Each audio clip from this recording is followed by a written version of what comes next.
Hey guys, this is Future Andy. So, when we recorded this episode, we got to a point in this where we started to complain about the servers crashing in Outriders. Of course, as soon as we recorded this, the very next day, they released a patch to fix those said servers. So, the issues we're going to bring up, some of them have already been rectified as of this recording. So, just keep that in mind when listening to this, especially the server issue, because it was a very prominent issue for quite some time upon release of this game, but it has since been fixed. So, yep, just keep that in your brain noodle and enjoy.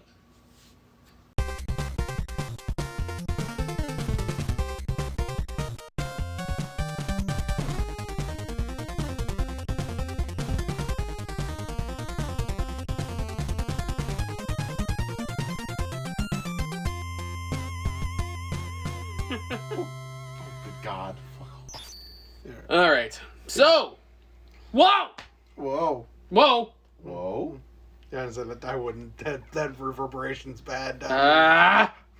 Over. Welcome! I'm trying to get Kevin excited. It ain't working. Nothing. You have to rub him the right way. There's no pizza in front It's of like, me. I'm not it's excited. like a genie in a bottle. Yes! Hello! It's, PTG... Quickie. It's not really a quickie. Not much of a quickie. We still need to come up with a name for, like, the side ones you and I do. Eventually. Foreplay? No. That was That's for something else. That's our save for our 4-player game. Yeah, we were yes. gonna... A little side note, we were gonna do a series on Power Trip of nothing but 4-player games, like Mario parties and stuff like Gauntlet. Castle Crashers, stuff like that. So it was gonna be the three of us and then a fourth person. Well, what we were gonna do was that, and we were gonna call it Power Trip 4-play. Yeah. Because obviously the double entendre. you need the entendre. But anyway, yes, it is me, Kevin, and my older brother's on here. Adam, say hi. Yo. What's going on? He was on actually the unboxing video for... Borderlands. That's right, it was Borderlands 3, wasn't it? Was it Borderlands? Holy Yes. shit. Yeah. That's right. So watch that. I was really fat. And I'm still fat, so... Oh my god, I'm the skinniest guy here. How'd that happen? Fuck off. I'm working on it, okay? My size 34 ass waist over here that I found out the other day. Oh, 34, huh? Down to 34. Yeah, I haven't been a 34 waist since high school. I've been at a consistent 40. I'm still trying. But Circle has been working out very well. Keeping at status quo is progress, Adam. Yeah, no shit. Until the bed breaks, and then we have issues. The floor is just as good. Sometimes. Anyway, yes, it's been a little bit under a month since Outriders came out. So we decided to talk about it because, as you may know or may not know, Kevin and I did a short For the demo. Powercast for the demo, our thoughts, our feelings, and yeah, so we're gonna give our thoughts. I personally have not beaten the game yet, and I don't believe Adam has I either. have not.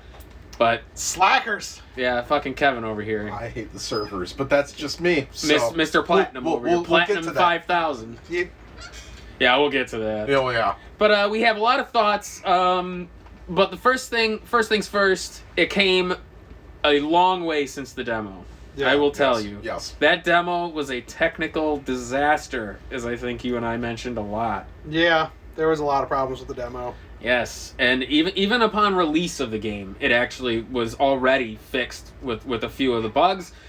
So I was very happy when I did finally start to play it, and a lot of those changes were made, and it played a hell of a lot better. It looks gorgeous. All three of us were playing on PS5s, by the way. Actually, I think, Kevin, you played it a little bit on a PS4 first. I played the demo on the PS4. Yeah, Wasn't same with me. It was Yeah? on PS4. Yeah. Okay. And then I got lucky. Me too, actually. Yeah. We all did, and yeah, it was... Well, I was on the PS4 Pro. You were on the base PS4. What were you on? I was on base PS4. Okay. My thing's from, I think, like the first year it came out, and it still runs. Oh. Yeah, mine was Sounds the like a same. jet engine, but it's still going more than other people's, so... Yeah. But so we'll get into some of our overall thoughts on the game that we've played. Well, Kevin, since you're the most experienced, I guess you can spearhead that. For like, what do you mean in particular? Anything in particular? Just your or overall take on the game, overall feeling on it. Just the game as a whole. Well, how do you like it? It's a, how to put this? They have a very solid core, but there is some fat that needs to be trimmed along the edges. That's very succinct. Yes, very Yeah, good. That's the easiest way to put it. Yeah, the game gave me huge Division vibes. Yes. Just First in the way division it or played. second division? Both, 'Cause kind of. See, I feel it's more first division that they had this setup of this world. Yeah. Granted, Division 1 was, it's this part of New York City, all this shit, and you knew it wasn't, going to be one-to-one. Hey, look, there's everything here. But when you got done with Division 1, there was not a lot of endgame. And even when they did the expansions upon it, there still wasn't a lot. Division 2, Yeah, they did, it was, hey, we want to do all this for endgame, and then they worked backwards. Mm-hmm. Outriders feels a lot like, I want to say Division 1, but obviously we never got a roadmap of what they're going to do. What the plans are. If it's a game as service, or if they're going to embark on the stuff for the game. Now, I haven't beaten it, you haven't beaten it. Right. You have. It reminds me a bit more of Diablo 3, because the expeditions are a lot more, like, while they are set maps, they're a lot closer to Diablo 3's Rift system. Okay. Oh, So, really? I like that. I kind of do too. I love Diablo 3, their whole Rift thing. The only thing is, like, they're not randomly generated like Diablo, like the Rifts. They are set maps with set enemies, but then as you go up in the higher tiers, the challenge varies for... Interesting. Yeah. I'm looking forward to getting to those, finally. Yes. and then, like, by the time you hit, what is it, challenge tier 15, you can equip level 50, like, enemies are level 50, and you can have level 50 gear. Oh, really? Yeah. Well, because the level cap is the level 30? cap? The level cap for the game is 30. Which makes sense. And then if you get to world tier 15, you're allowed to equip level 42. Oh, That's okay. an odd number. Well, I forget because if you look at the headers for the world tiers... Yeah, it tells you. If anybody doesn't know, this game implements a world tier system, so the better you do... It's basically you have two experience bars. Yeah. One is your experience for your character's level. The other is experience for difficulty, I want to say. Yeah. And basically the higher the world tier, the harder the enemies are. They're a higher level than you, but it's a high risk, high reward. There's, loot modifiers. You get better loot. You get better legendary drop chance. You can equip higher level equipment. So if you're only level 15, you can equip up to level 20, 25, whatever. Depending on what world tier you're in. Yes. And I think it's like negative, like in the... No. Oh, it's not negative? It's a permanent boost. So, like, say I unlock world tier 10, and I can't remember what level you're able to equip above.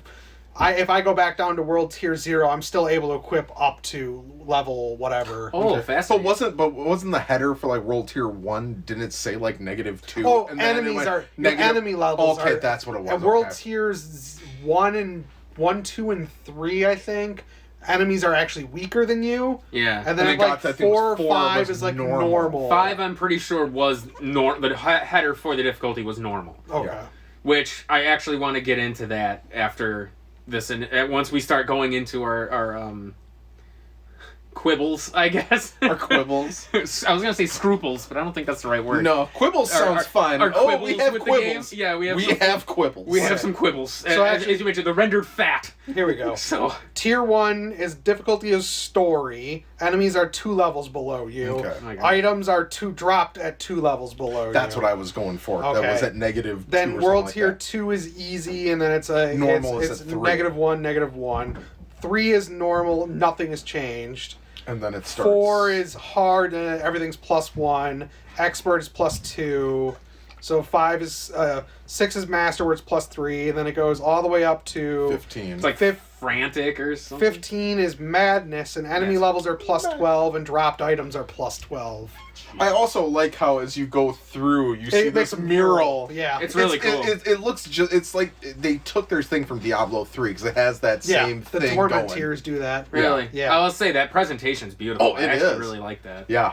But like I said, I have an issue with that, and we'll get into that later. But let's start with, I think you put it very well. It's like a very, very good steak, but there's like little bits of gristle and some fat around it that need to be addressed. Yeah. There's not a lot of seasoning. See, I think I think it was very well seasoned. You think it was? I think so. Well, let's say. Well, I'll actually start off our what we adore about this game. We'll kind of do a compliment sandwich, if you will. Start with something good, go into our bitch fest, and then end with something good. So like a most stuffed Oreo, because I have a feeling what we like is the thin cookies on the top and the bottom, and then what we hate is the most stuff. Did you guys eat those when they came out? By the way, They were gross. The most stuffed Oreos. You gave me that small package of I 6 liked of them.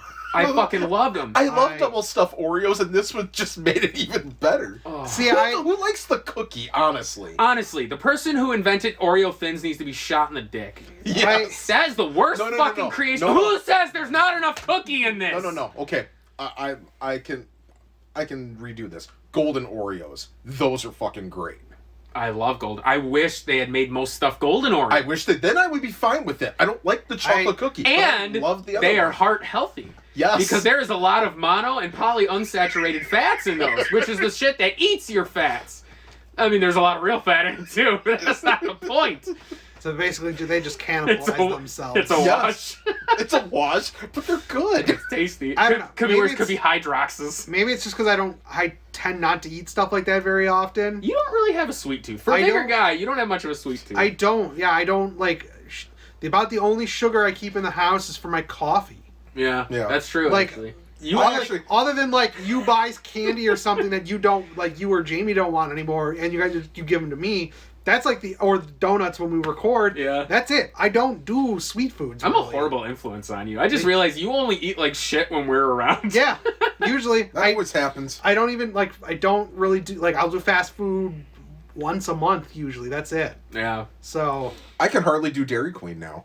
I used to love Dairy Queen because and I know it's crap. I heard their food is really good though. Oh, their food is great. Yeah. But like the ice cream, like if you look at the calories and stuff, like my wife's on a diet. Yeah. So of course she can't have any of that. But the ice cream we do find, the Halo Top, that is really good. I think we tried that once. It wasn't great, but maybe it was the flavor. But the problem is, well, I mean, they have plenty of flavors, but at the same time, yes, but if you want that sweet tooth, you're going to sacrifice something, and it's not bad. Yeah, it's not actual ice cream, but it's a good substitute, and calorie counting and all that stuff. But we digress. Yeah, well, that always happens. That's a lot of tangents. I'm not used to this. Okay, usually I'm just right to the point. You guys are fucking going off on tangents about food, and now I'm hungry. We never stay focused. It's a bad problem. It's like ADD. Did you watch the show, Adam? I've watched every fucking episode. You guys ever asked me on any of this shit? But now I'm hungry and I haven't eaten anything, and I'm drinking this water that I'm trying to lose weight. This is not helping me. I'm sitting here drinking a sugared ass energy drink. I can't even do that anymore. I've had one a day for the past 15 years, and I love it.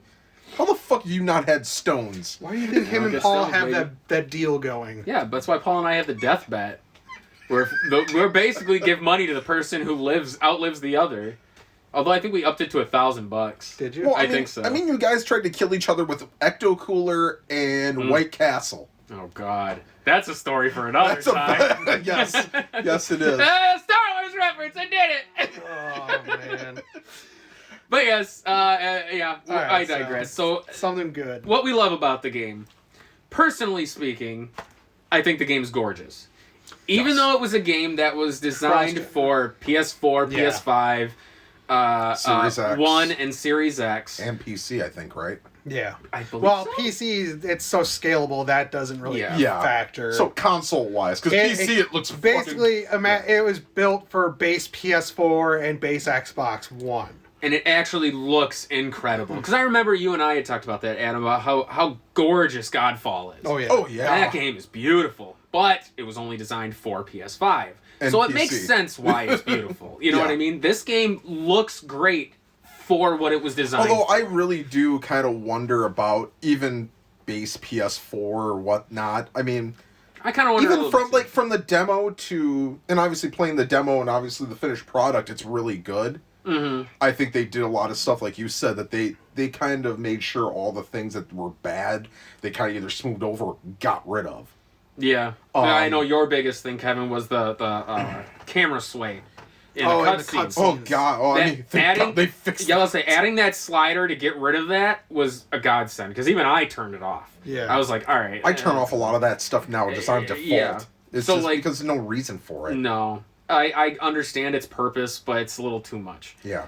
But that was a good touch. Just the audio issues they had, I'll still run into every so often. Yes, there are a little bit of audio issues, but it's still the cutscenes were a lot more cleaned up. Yes. Yeah. And that's kind of the why mouth actually move and make coherence instead of looking like a Japanese, like one of those old timey Japanese movies. The Godzilla movies. Yeah. Yeah. Like I said, the characters look good. Even just the particle effects of the abilities and everything around you looks good to me. Oh yeah. For what the game is the atmosphere and what they're trying to go through or to what they're trying to convey. Yeah. Is beautiful. Yeah, it really is. I think visually this game is gorgeous. I love the storytelling to it. Well, that's another thing I love is the storytelling. I think the story's fantastic. Is it groundbreaking? Probably not. No. Sci-fi's done shit like this before. You have your tropes and all that stuff, but I think as far as its presentation, this story is actually very well told, and I love how the side quests still kind of tie into the story. Yes. But they're optional. You don't have to if you really don't want to. But being able to go and explore where the other Outriders are. In that the trial lab or whatever. That's cool to me. I love when games expand on story. It adds more story. It doesn't feel like fluff. Yeah, it doesn't feel like... It's proper world building, not not just tacked on for the sake of content. I wonder if they learned they didn't have anything to do with it, but I wonder if they kind of took a Destiny 1's folly of presenting literally almost no story. And having to go onto your computer and look up stuff. Stupid. Yeah. The info card thing was a dumb-ass system in Destiny 1. Yeah. Yeah. But the storytelling, I think, is great. I actually love a lot of the characters. I think they're all very distinct to me. I love Zahidi, the doctor. I love Corrigan. I think he's funny. Even that one outpost captain in the lumberjack thing where he's sniffing the coke. Oh, he looked like he was tweaking. It was amazing. I thought just their facial twitches. I love how your character reacts to everything.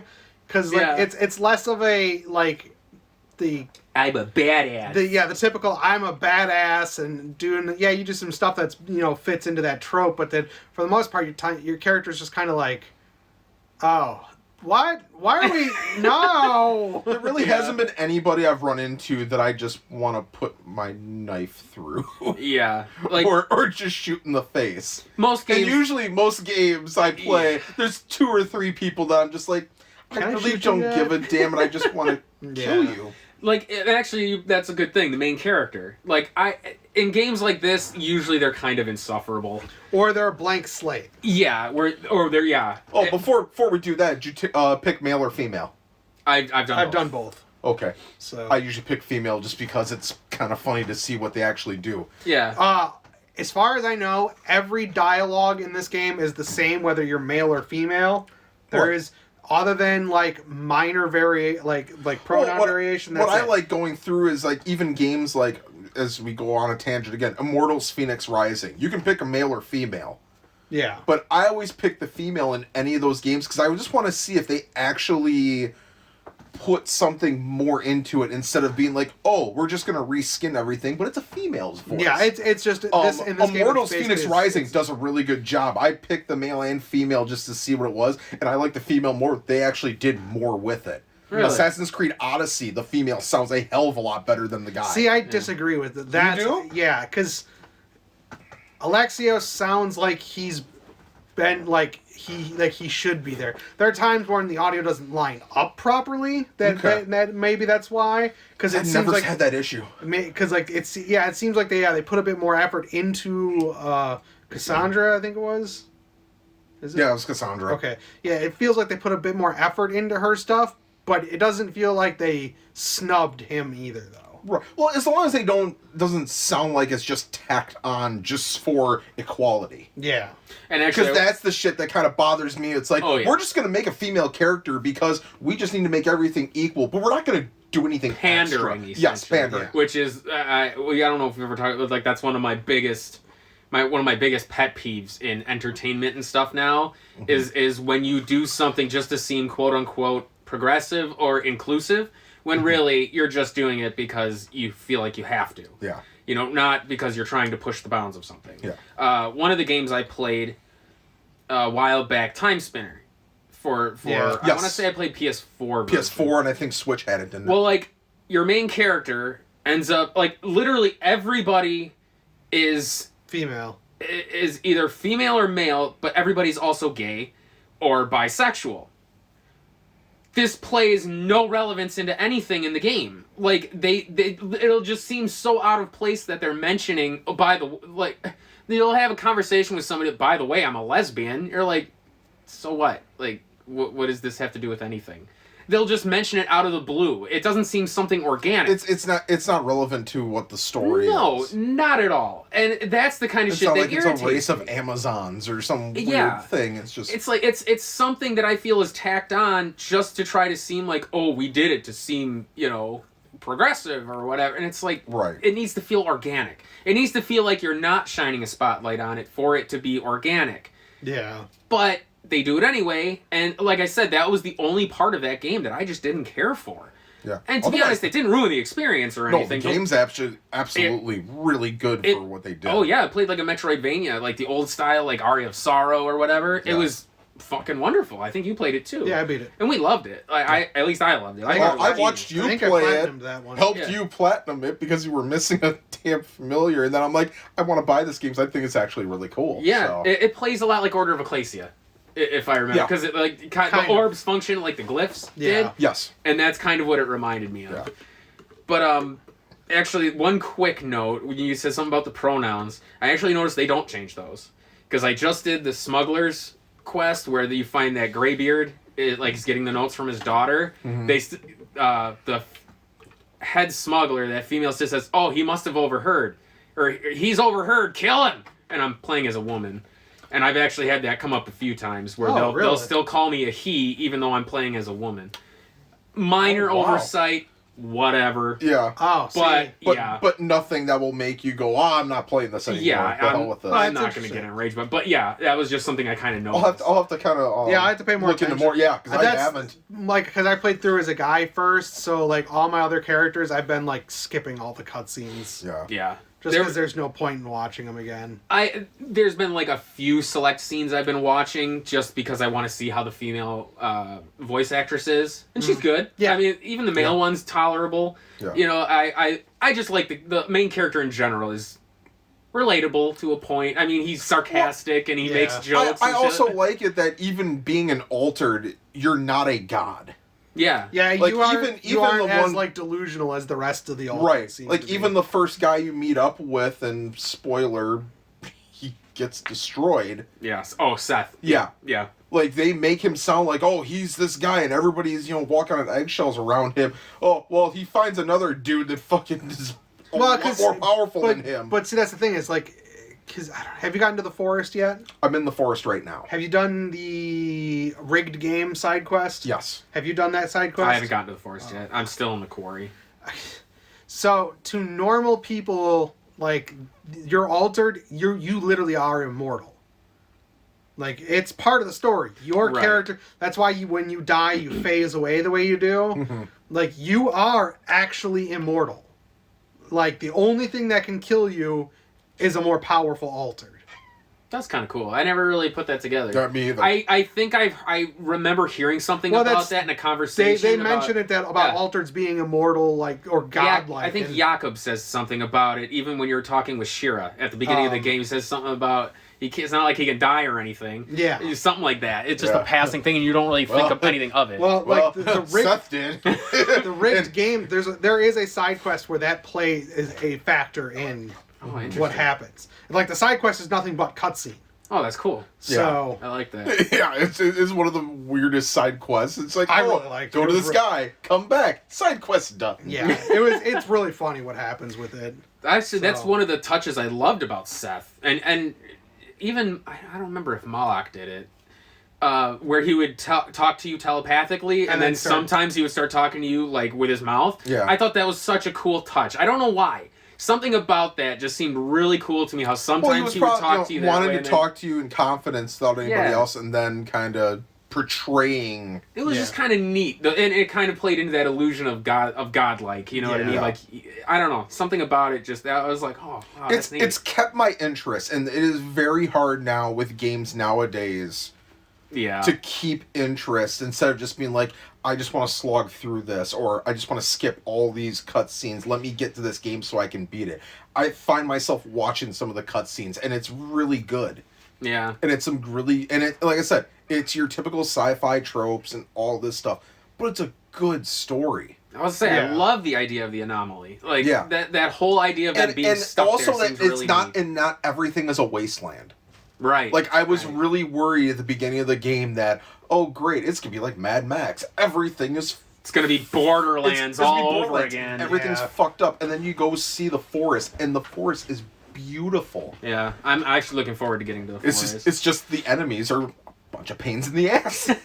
But it's beautiful. Yeah. And actually, that's one thing, too, is the enemy types, to me, there's a lot of different enemy types, I would say, sort of, for a style of shooter. There's three or four basic archetypes, and then there's like visual variety within them. Yeah. But I'm talking like you have the human enemies, and then there's their types. You have the creatures, there's their types. Like, it still feels relatively varied. But even when you split it between...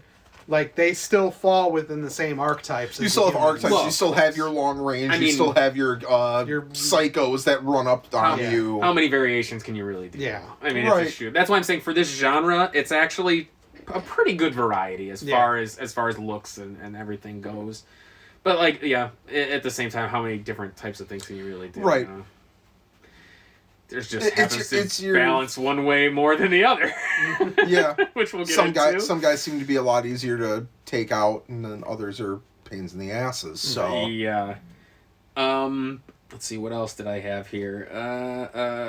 Gameplay feels good. Yeah, it's smooth. I haven't seen any like stuttering or anything like that. No, other than when we get those weird connection issues. That's something. That's when we get into the whole server thing. And I know, but see, I don't even like. It's really weird because like if I play solo, I have absolutely zero connection issues once I'm already in the game. Same here. The moment I jump into multiplayer, I have a red triangle with like the low like connectivity symbol in it, which is funny too. No matter what I'm who I join with. It's not even just that, but it's if you're joining somebody, if you're not the host. Because I ran into the issue when you were the host. Oh, okay. But when I was the host, I had zero connection issues. Okay. But then as soon as I joined you, and you were the host, all of a sudden I got the triangle. See, I wonder what I had the triangle, but mine was yellow and 3 bars. Which well, that just means there's minor connectivity issues, and then it'll become red when there's major really connectivity issues. Okay, so it's basically it's a 2-stage thing. It's the stoplight. It's red, yellow, green. It's basically, or is there even a green? No, it's basically if it's not there, you're good. If it's yellow, you're having some mild problems. Okay. If it's red, you're having major problems, and that's it. And then that's usually where you end up with the issues. Yeah, and I've only played with you guys. I haven't really done with anybody else, and I usually don't because nobody wants to talk. And it's I played the demo crossplay with my buddy who's on Xbox, and there was no connectivity issues with the demo version, so I don't know why the full version has these connectivity issues. And we're playing on the same system, so it's how not many like people was the demo a full wide? Everybody can play, or was it just? Yeah, it was an open demo. See, that makes no sense. So I A don't lot have of it that. doesn't. What do these people do? Well, That's a whole different story for another day, because I'm having issues with another game, and we'll not talk like about I said, that. this is gonna get hairy. Yes. But not only that, with the game playing well, at least solo anyway, I love the crafting system. the I mod think- and the upgrade system is like the best of any game ever. I love that you can just you can swap the mods out on stuff. I mean, there's a small fee, but to be honest, resources are so plentiful. By the time only you really resource need that's- to use it, you're already getting rid of everything. Are you really selling anything? I didn't start selling until I wanted to go. I went for the accolade and the achievement for selling a certain amount of stuff. Right. And then end game, yes, selling is actually worth it because you can buy titanium. I ended up Can you? Yes. keep anything green, so the uncommon I sell. Anything higher than that I dismantle. Because I want the money to buy mods that I don't have Eventually, from the green shop. doesn't drop anymore. That's What, true. so Which you- then I'll go to so selling. you can buy mods later on? Not specifically, You'll but buy if it a gun has or a buying mod, the gun okay. I'll just I buy see the gun to I see what you're dismantle talking it to about. get- That's like my mission rewards. Unless Same it's here. a massive change, I look for the one that has the most mods I don't have. or something you're interested in. Yeah. Doesn't it show something if you don't have it? Is There's there no little There's a square. like a little Square. Yeah, there's like a Is that the square with square a four that says square. you have it? And- Yeah. Okay, that's what I thought I was seeing. Yeah. See, I've just dismantled everything unless I do there's too, a until weapon the that end. I really like that I want to use later on, which is stupid, but I like having certain guns. If I'm really doing well with it, Yeah. I kind of want to see it to the Well, end. and that's the thing is like I've been running through with Pyromancer lately. I've had one LMG I've been using since I don't know how long, but it's a blue one and I just keep upping the level on it to my max cap. I've been doing that with the legendary I have with the voodoo. The legendaries cost too much to upgrade. The legendaries you get them for their powers and nothing else. Yeah. There are purples that are better than the legendaries. Really? Okay. Yes. I've found that even equipping rares and constantly upgrading them, they still don't end up as strong as like the epics will. Right. Well, it's really weird because it doesn't matter. Like you can get a weapon on World Tier 15 or a weapon on World Tier 1. When they drop, they have a predetermined window that they fit into. Right, right. So it doesn't matter what world tier you get it from. When they hit the same level and the same rarity and stuff, they will be the exact same. So I can get a purple world tier 15 say LMG, and then I can get a world tier 1 LMG that rolled the exact same thing, and when I upgrade them both to be the same level and rarity, they will be identical. But you have to upgrade the rarity, Yes. which makes You have to upgrade the level and then the rarity. So Yeah, that makes sense. Yeah. Which I do have something I want to talk about with that once we get into the next part with our qualms. But the last thing I have that I really love about this game is I love the 4 classes. I think they're really cool and they all feel unique to me. Yes. Granted, I've only done 2 of them. Yeah, I've done. But you've done them all, and I think you've only done the one. You've done the one. I've done the Technomancer. Yeah, I started with Pyromancer, and I play as Devastator. I've finished Devastator, Trickster, and Technomancer. I'm trying to level a Pyromancer now. Yeah. And I'm like level 22, 23 or something like that. But even with just the 2, like, you can feel the difference between them. Yes. And then it's pretty crazy, like, how different each one plays. And I Even though- kind of like it a lot. Even though like Technomancer and Trickster, the Trickster and Devastator are both the in-your-face class. Yeah. They still play very different. Yes. I feel yes. Pyromancer plays a little more in the middle. Yeah, he's the mid-range class. Pyromancer is supposed to be glass cannon, essentially, right? He's basically the mage. Yeah. He's the mage, yeah. He's the warlock of this from Destiny. Yeah. Which we'll get into that because actually, unless you guys Well, have we might as any- well start with the stats they have right there. Yeah, I was about to say, unless you guys have something else that you loved about the game that I didn't touch on. No, I think we covered everything. Pretty much covered it Good all. so far. Yeah. All For right. at least what we've done until we beat the game, until we both beat the campaign and we start doing expeditions, which could be another episode. We can I actually dive further into that one. Yeah, I was about to say I wouldn't mind doing more of a quickie episode Yeah. on like the post game stuff. But Yeah. actually, yeah, that's a good thing to start on, because my very first, I didn't call it bad things. I called them observations, quote unquote. The creamy center. I will say, I started as Pyromancer. Mm-hmm. The game's a fucking disaster on Pyromancer. Let me tell you. Yeah. It is by far the hardest class to play, Really? Yes, it is. due to the lack of any form of damage mitigation. The Pyromancer... Well, okay, without going into class trees, like, it doesn't have a natural... Even in the class tree, the Pyromancer doesn't get much. Yeah, there's plenty in there. Not enough. There, depending on what tree you go, because I went through the middle tree, there's enough in there that allows me to, like, mitigate and reduce and control stuff that... But it requires... Maybe stat-wise? But it's one of those things where, like, it takes too long for the Pyromancer to get to the same level that a Devastator starts at. Right. But that, I mean, that's kind of my point, is you have to invest so much into...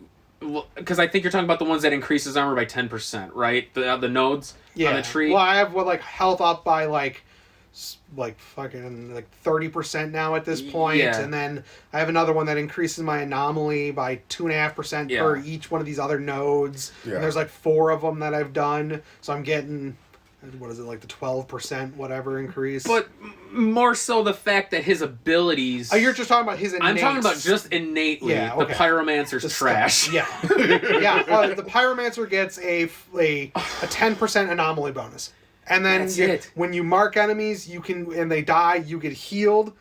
That's it. That's all the Pyromancer has. Regardless of their range, Why you does can that heal. sound like that should have been an ability the Technomancer had? Wait, this is where it gets weird. So, Okay, so yeah. I'll list them all off. So the Pyromancer gets the 10% anomaly, and then you mark enemies, and if they die while marked, you get life back. Mm-hmm. Your punch burns people. So now this is the Trickster. The Trickster starts with an additional 5% max health. And then its other ability is when you have the shield active, it automatically gets a 5% damage mitigation. So not only is the shield taking damage, it's automatically flat out reducing all damage by 5%. Okay. And then every close range kill heals you by 20% and gives you 20% shields. So they get shields too? I haven't played the Trickster yet. Trickster's the only one that gets shields. Naturally. Really? Yes. Okay. Which makes sense considering the Trickster's It's a melee. The melee It's the- class. it's a rogue. I was going to say more the rogue. Your Yeah, Devastator is more your Okay. tanky, So Right. Devastator receives an additional 15% max health. obviously. Increases armor by 30%. Obviously. And that's and then- everything you equip. And then Holy shit. every close range kill heals you by 24% of your max health. Then we go to Pyromancer. Okay, so Pyromancer we already did. Technomancer gets all long range damage is increased by 15%. Yep. All skills automatically have 15% leech. All Yep. weapons automatically have 15% leech. Yep. Basically, as long as you're hitting things, As you're long as you're healing. firing, as Well, long but as then you get a weapon that has 15% weapon leech, you automatically have 30% leech right there. So And you're that- always healing. and that is why I don't know why I love the Technomancer, because I hate long range. I loved going through as him. Like if you Diablo 3, I play the up close, the Barbarian, the Crusader. Yeah. I never liked the Wizard or anything else. And then I watched my wife play it, and I'm like, okay, the Wizard's kind of cool. Oh my god, this thing is cool as shit. When I played the demo, Yeah. everything looked weird. I'm like, Technomancer, I get to throw stuff and set up things. I'm liking this. At first, I was just like, oh, he summons turrets and stuff. Yeah, it's cool, but I'm like, meh. I thought it was going to function more like the soldier from Borderlands, where it just pops a turret up in front of you, not being able to chuck the fucker across the field and chuck it across. Have a line of people sitting there. Otherwise, I'll be honest, I probably would have been the Technomancer too. I wanted wanted to get out of my comfort zone. That's why I took the Technomancer. The Technomancer kind of reminds me of the Diablo 3 Demon Hunter, where it has the sentries and stuff that it can drop. Yeah. It can drop the traps that's slow, but instead of a slow trap, it drops a grenade that explodes. Yeah. But they freeze things as well. Like the ice turret is really good. The toxic one, or the blighted one, good. The blighted one's really good. Like you can get it there, but then you can actually have an ability that makes it frozen. Yeah, it turns it to cryo, so it just And you just see this thing, it just shoots. Well, and the funny thing is, you can have both turrets equipped, so you can drop both turrets at the same time. Yep. But that's kind of my point. Is the pyromancer? I noticed it has to reach a tipping point before it's actually viable. No, But not even that. But do any of the classes have healing? Do all the classes have some form? They all have some form of healing. Well, they all have so Devastator and Trickster. If you're in close range, you heal. Right, but as far as an ability, obviously the Technomancer has the fixing wave where when you guys are almost down, I can just hit the button, boom, 30 seconds later I have another one. Technomancer's the only one that has a direct heal ability like that. So it's a long range. Well, no, I suppose Pyromancer does too with Feed the Flame. But it only heals you. I want to say there was a mod, too, for one of the Pyromancer's abilities where if something's marked, it not only heals him, but people within a radius. Yeah, he has a mod where anyone that kills something that's marked by the Pyromancer, it's protection of fire or something like that. I think like the Technomancer feels like it's an amalgamation of Paladin and Ranger. Yeah, a Paladin. Yeah, essentially that I can sit there. You guys go in, do your stuff, and I just sit behind and just go bang, bang, bang. Yeah. But then I can use a mini gun. Yeah, or a rocket launcher. Well, the rocket launcher sucks. No, it's really good. If you're then it must be late because I freaking hate it. It scales off your anomaly power. So if you have a ton of anomaly power, I can go through with those little creatures that charge you. I'll just walk up, get an entire group, shoot it at the ground, and all of them die instantly. Maybe I'm just not doing it right. That's what's kind of nice about it. That's one of the things I love about this game is it feels like you can do a shitload of different types of builds based on, even with the same character. How many class points can you get, though? That's the thing going through the story and the world here, cool. Have fun experimenting with builds. Endgame? No. Unless you're with a group, because Nope. Really? Nope. Because it scales with the number of people that are playing. Okay. So if you have a full party 3, they have more life and they deal more damage. Do you get more better items? The drop rates get modified a little bit, but not as much as doing it by yourself. Yep. So unless you're in the higher challenge tiers where you're getting the high level equipment, the number of people playing does not really seem to affect that. Okay. So it basically devolves down into, especially with the way the end game is set up, everyone's running DPS. Period. So it's essentially a DPS race. Oh my god, it's WoW all over again. Well, because all end game, all the expeditions are time based. Right. So in order to get gold, you basically need to be killing everything as fast as possible. Survival is not really the forefront.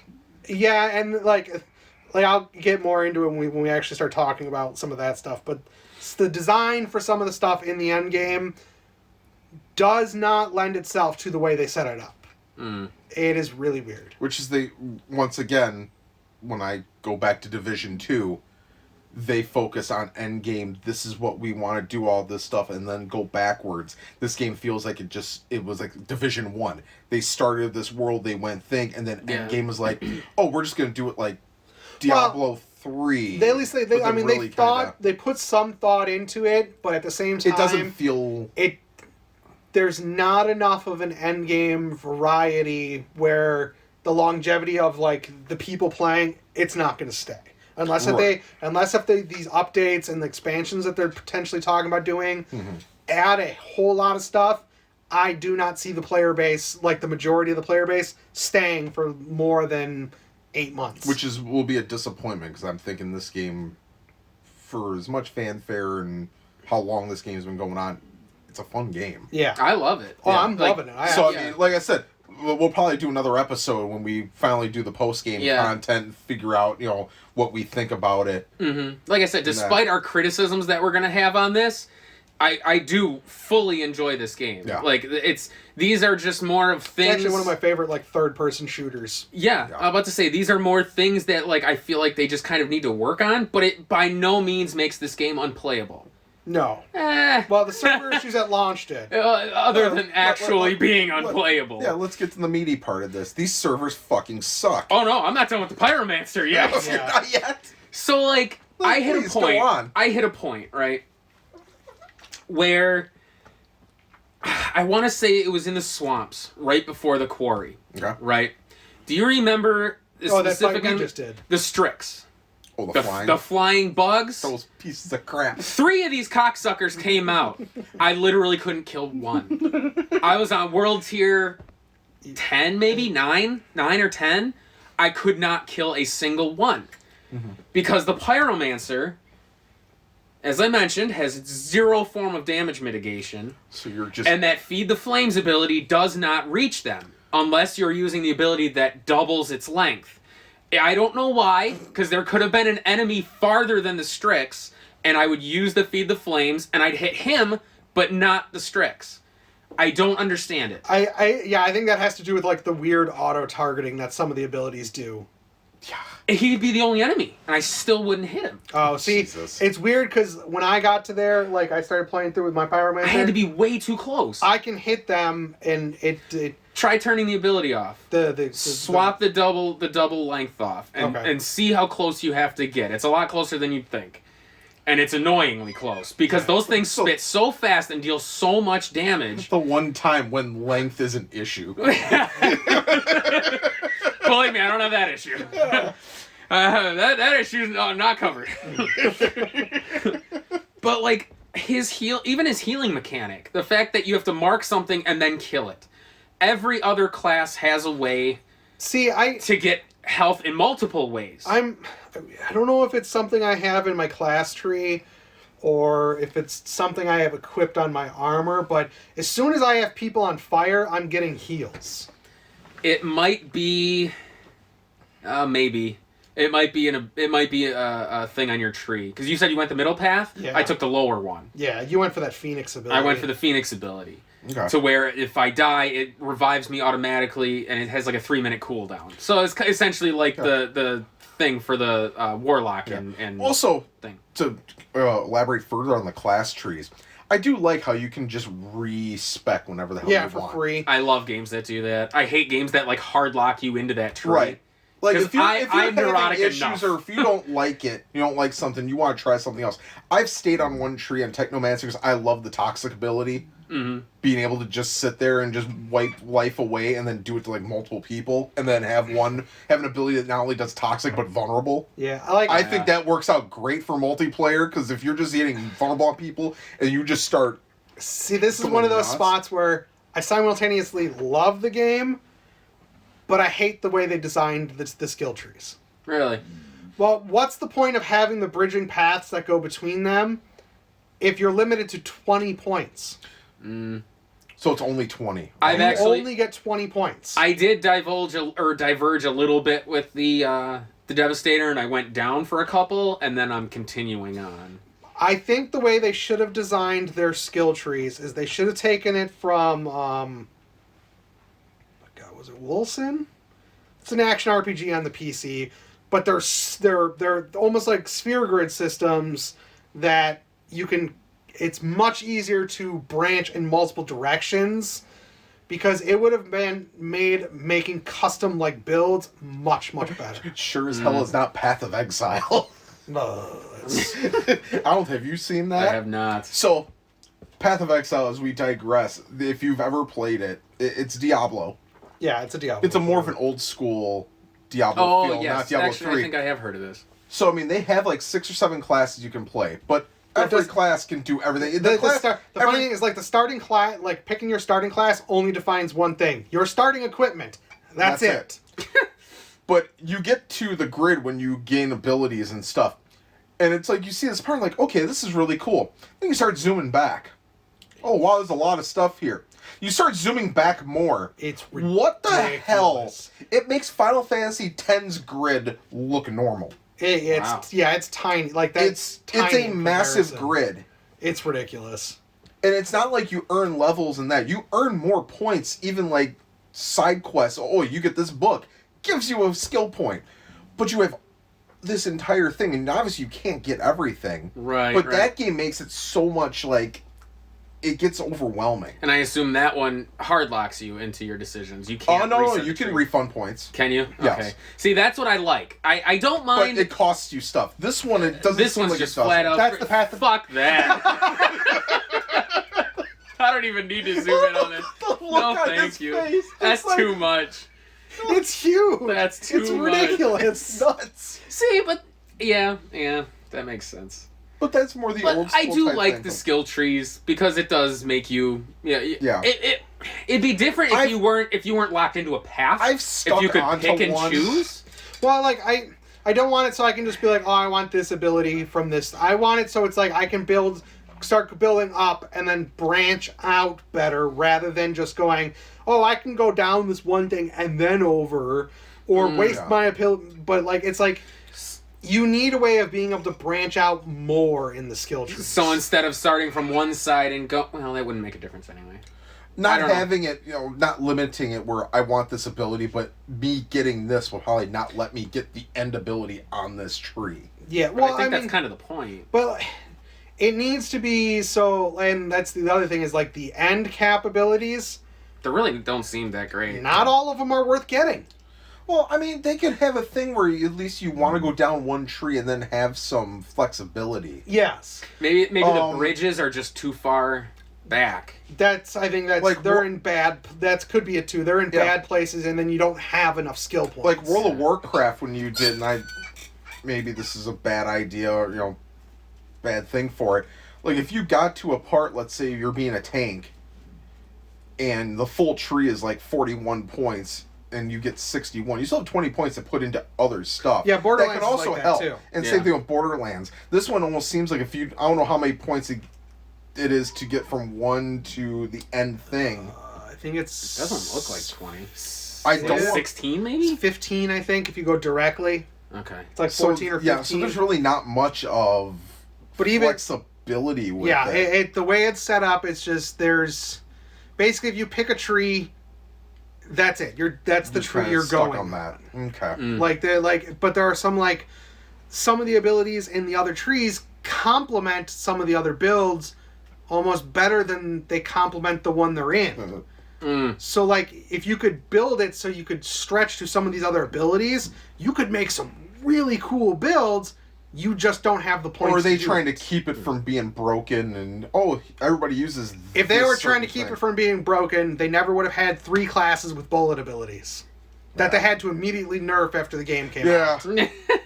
Toxic on the Technomancer. Nice same part. Pyromancer's volcanic rounds were like the and the Trickster too were like the way to clear shit when the game first came out. Because with the volcanic rounds, you didn't even need to hit the enemy to burn them. You just had to shoot the bullet by them. Yeah. And the wave off the bullet will hit them and burn them. And it pierces automatically. Oh, wow. It's pretty fucking sweet, actually. Maybe you have some sort of a leech thing where the burn is considering it as a leech. Yeah. Maybe. So I might have skill. Maybe that counts as skill leech. Maybe, because it's technically a skill. The volcanic rounds, you load the clip and that every bullet on that round, or that clip. Yeah, it's the same as the toxic, but Yeah. toxic only does your bullet damage and then applies toxic to the small area. And then I'm assuming the volcanic one has the ability where you can have 2 magazines instead of 1. Yeah, Trickster has the same thing with... It's so stupid. Why would you not have that ability? Because if you're running I've never used it. I don't use it either. I'm running an LMG and then Feed the Flames restores 33% of my clip every time it hits something, and it hits 2 targets. 66% of my clip back every time I use the ability. I don't need to worry about having a second clip. Especially when I have 150 rounds, I think 160 rounds. But it's called overkill. Everybody likes overkill. That's what we do in America. We overkill everything. But would you say you're having more of a struggle with the Pyromancer than you did the other 3? Yes. And that's all the validation I need. Thank you very much. Because the Pyromancer feels like he has probably the greatest damage potential. This Trickster's higher. Is it really? Yeah. But I feel like even if you focus straight on his powers, just straight up anomaly, I think the Pyromancer in just sheer damage alone with his abilities, not damage over time, not to just use the move, boom, he does the most damage. Nope. What would the Technomancer have? The Trickster has a couple abilities that do more just directly, it seems. Does it? Yeah. Because that Pyromancer, one of the moves I had was dealing granted I'm not as far, but it looked like I think it was the overheat ability, where if they were burning, it would consume the burn, but it was dealing some 3,000 or 4,000 damage. Yeah, even with mods and stuff, the Trickster's like Cyclone ability and stuff like that, it out damages the Pyromancer. Jeez. Like, so what does the Pyromancer have going for it? I have no... Without the sets, I don't know. Because that's what and that was why I struggled. So, like, it got to the point in that swamp where I'm fighting these Strix. I was on it for an hour. I gave up. I was like, there's no fucking way you guys are playing this without reducing the word here. I don't see how it's possible. Yeah. Because I know I'm not good at these games, but I'm not that shit.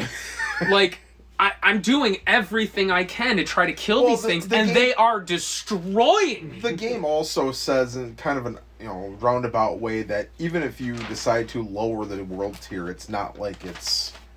Oh my God, you're it's gonna more get of a screwed. Stubbornness. I know, we're all stubborn. I do the same thing. I'm on world tier 10, and I've wanted I reduced it twice when going I've reduced it once when I was at world tier 6, and I was having a real tough time. But then all of a sudden I got one of the abilities, and I was just... No, I reduced it. I reduced it for the final boss, and then one other, like, mini-boss fight, and... Yeah. I was just like, nope, screw you. So, after I got fed up with the Pyromancer, I'm like... Devastator. I started the Devastator. I'm like, maybe I'll try a different class, and the Devastator seemed neat. I know none of the abilities for any of these other classes. I'm like, Devastator? Yeah. Sure, why not? I go into it, and... just laughing the entire time. I'm having the easiest time in the world. These fights that took me forever with the Pyromancer, I'm breezing through. I'm literally walking through a field of pistols, just shooting at shit because I can't be killed. The Devastator has reflect bullets. It's probably the best ability in this fucking game. You project a shield and you collect all the projectiles that deal 0 damage to you. You just collect bullets. You actually see the bullets floating in this energy field. It's actually a really cool looking fucking ability. Oh, God. Oh, and then when the ability wears off... fucking Neo. When the bullets wear off, you throw them at the field. It hits such a wide range, you literally wipe it. It's not you throw them at the field. You literally throw the individual bullets back at the person who shot them. Yes, I've killed elites by just absorbing their bullets and flinging it at them. And that's whatever damage. The thing is, it's not just you return a certain percentages. Whatever damage that bullet would have done to you, it does back to them. Plus, you can get stuff where it adds bleed when you do it, so they start bleeding afterwards. And make the ability last longer, so you collect more bullets. So you can literally just stand in a corner, catch everything, and then watch everything die. You're like, yeah, it's amazing.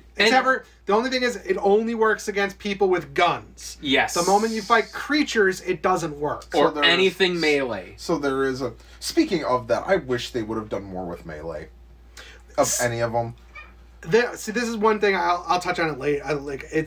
There's one major change I would have liked to have seen, and it would have been a complete revamping of the way they have... I'll just do it now. Of the melee system. So right now, as the melee is, like, Technomancer, you punch, you freeze. With Pyromancer, you burn. Devastator, you cause them to bleed. And then Trickster, you slow them down. I would have changed it so that when the Pyromancer does his melee, it would have done a wave of flame. And then had a cooldown.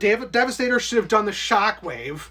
The Trickster should have done his Anomaly Blade as his melee, so that it was one less, that would have been one more ability you could have added that didn't have to go onto your bar, rather than just a generic punch with an energy effect. It just feels like it was tacked on, and it feels like an oh shit button. Well, that's what they're meant for, but not powerful enough. But it doesn't do much. It feels like it should have functioned more like Destiny's fist abilities, where you use the ability and then you have a cooldown with just a generic melee attack. They do have a cooldown. You're not really. None of the punches have a cooldown. They do. And it actually, if you're in an encounter and the more often you use it in an encounter, it will gradually increase the cooldown. It does. I've never had to wait for it. I don't use it often enough for it to matter. I've had when I get surrounded by the cutthroats. I just got so annoyed by it. I will say when I got surrounded by cutthroats, I'm just sitting there punching the shit, and every single one's bleeding. Like, I've never had a cooldown on it actually it increases gradually in combat. It must not be enough. I don't know. I just feel it's tacked on. They could have done a little bit. Well, like I said, like adding some of the abilities to the melee and then giving them an extra slot for you to do other stuff would have made a world of difference in the way you build your character. Absolutely. I think that idea would have been really neat for the Pyromancer. I don't think it's fair that you can have enemy psychos running at you with axes that can just come at you and Or maybe swarm not. you, but you have this one thing that maybe hits one person, you're still getting hit. No, Why is at attack most on- the melees hit everything in an area. They Well, even I mean, hit if behind you're you. running, yeah. No, your basic one can hit enemies behind you too. At least I know They the have Pyromancers does. they have an area of effects like Maybe the splash. that Technomancer's one sucks. It feels like an oh shit button. Yeah. Well, the then, Technomancer. yeah, but you, And I hate if it. they're getting that close as a Technomancer, you're doing something wrong. Anyways. Well, that's the issue we'll talk about. Is sometimes you don't have the choice. Yeah. Is the fact that for a shooter, there are way too many enemies that just come up to you. Yes. Yeah. So it feels like long range is not really an option.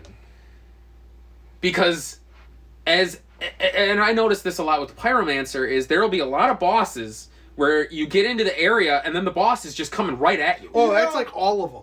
Every single, you literally don't There have is- to move from the doorway. Their AI is so stupid. Yeah. You just kite them around. Well, the That's all problem you have is- to do. Yeah, You have these big, lush, open areas to fight, and it's reduced to the corridor you started in because everything just comes at you. Yeah. You literally never have to move. except for snipers. Except for snipers. And snipers can... They're die. the worst. They can die in a fire. Unless you're the Devastator, and then you don't have to worry about snipers because you can just catch the bullets. Or, as my favorite move, another reason I love the Gravity crush or Devastator, whatever. the gravity leap. So you'll pan back and split into these rocks. You're invulnerable. Nothing can hit you. And you can sit in the air for up to 5 seconds. So if you're low on life, boom, pop that thing, you float up, you just regen health while you're up there for 5 then you hit seconds. someone. And then there's a mod to where if you crash into somebody with the ability, it just heals you. You don't even have to kill them. It heals you for like so much percentage of this damage. It feels like the Barbarian leap. Kind of, yeah. In Diablo. It is. Yeah. Honestly, I'm running right now with the Devastator much faster than the Pyromancer, and I have it set up to where my 3 abilities will just constantly cycle. I'm taking out captains without even running for cover. I don't have to. So I'll reflect all the bullets. When we decide we want to do expeditions and stuff, you two can run your Devastator. I'll just sit back and go pew pew pew. with Because everything. and then the Devastator has the Golem armor, which reduces 65% damage. So basically, once my reflect bullets wears off, I pop the Golem armor, shoot a bunch of shit, and then once that runs out, float up in the air for a few seconds, crash down and heal. Boom, my reflect thing's You can open make it again. even worse too, because there's a legendary shotgun called Golem's Limb that every kill gives you Golem armor for 3 seconds. Yeah, there's a mod that'll increase it for every guy you kill by another 2 No, seconds. it's as like well. this. Every class can use this gun. Oh, that's awesome. So like, you can just start killing stuff and have Golem armor and just walk through things. Jeez. But not to digress.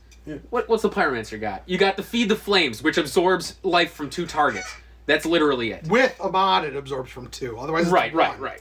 So it's like the Pyromancer got fucked in not only passive abilities, but even skills. It feels like the Pyromancer Like- should have been more long range.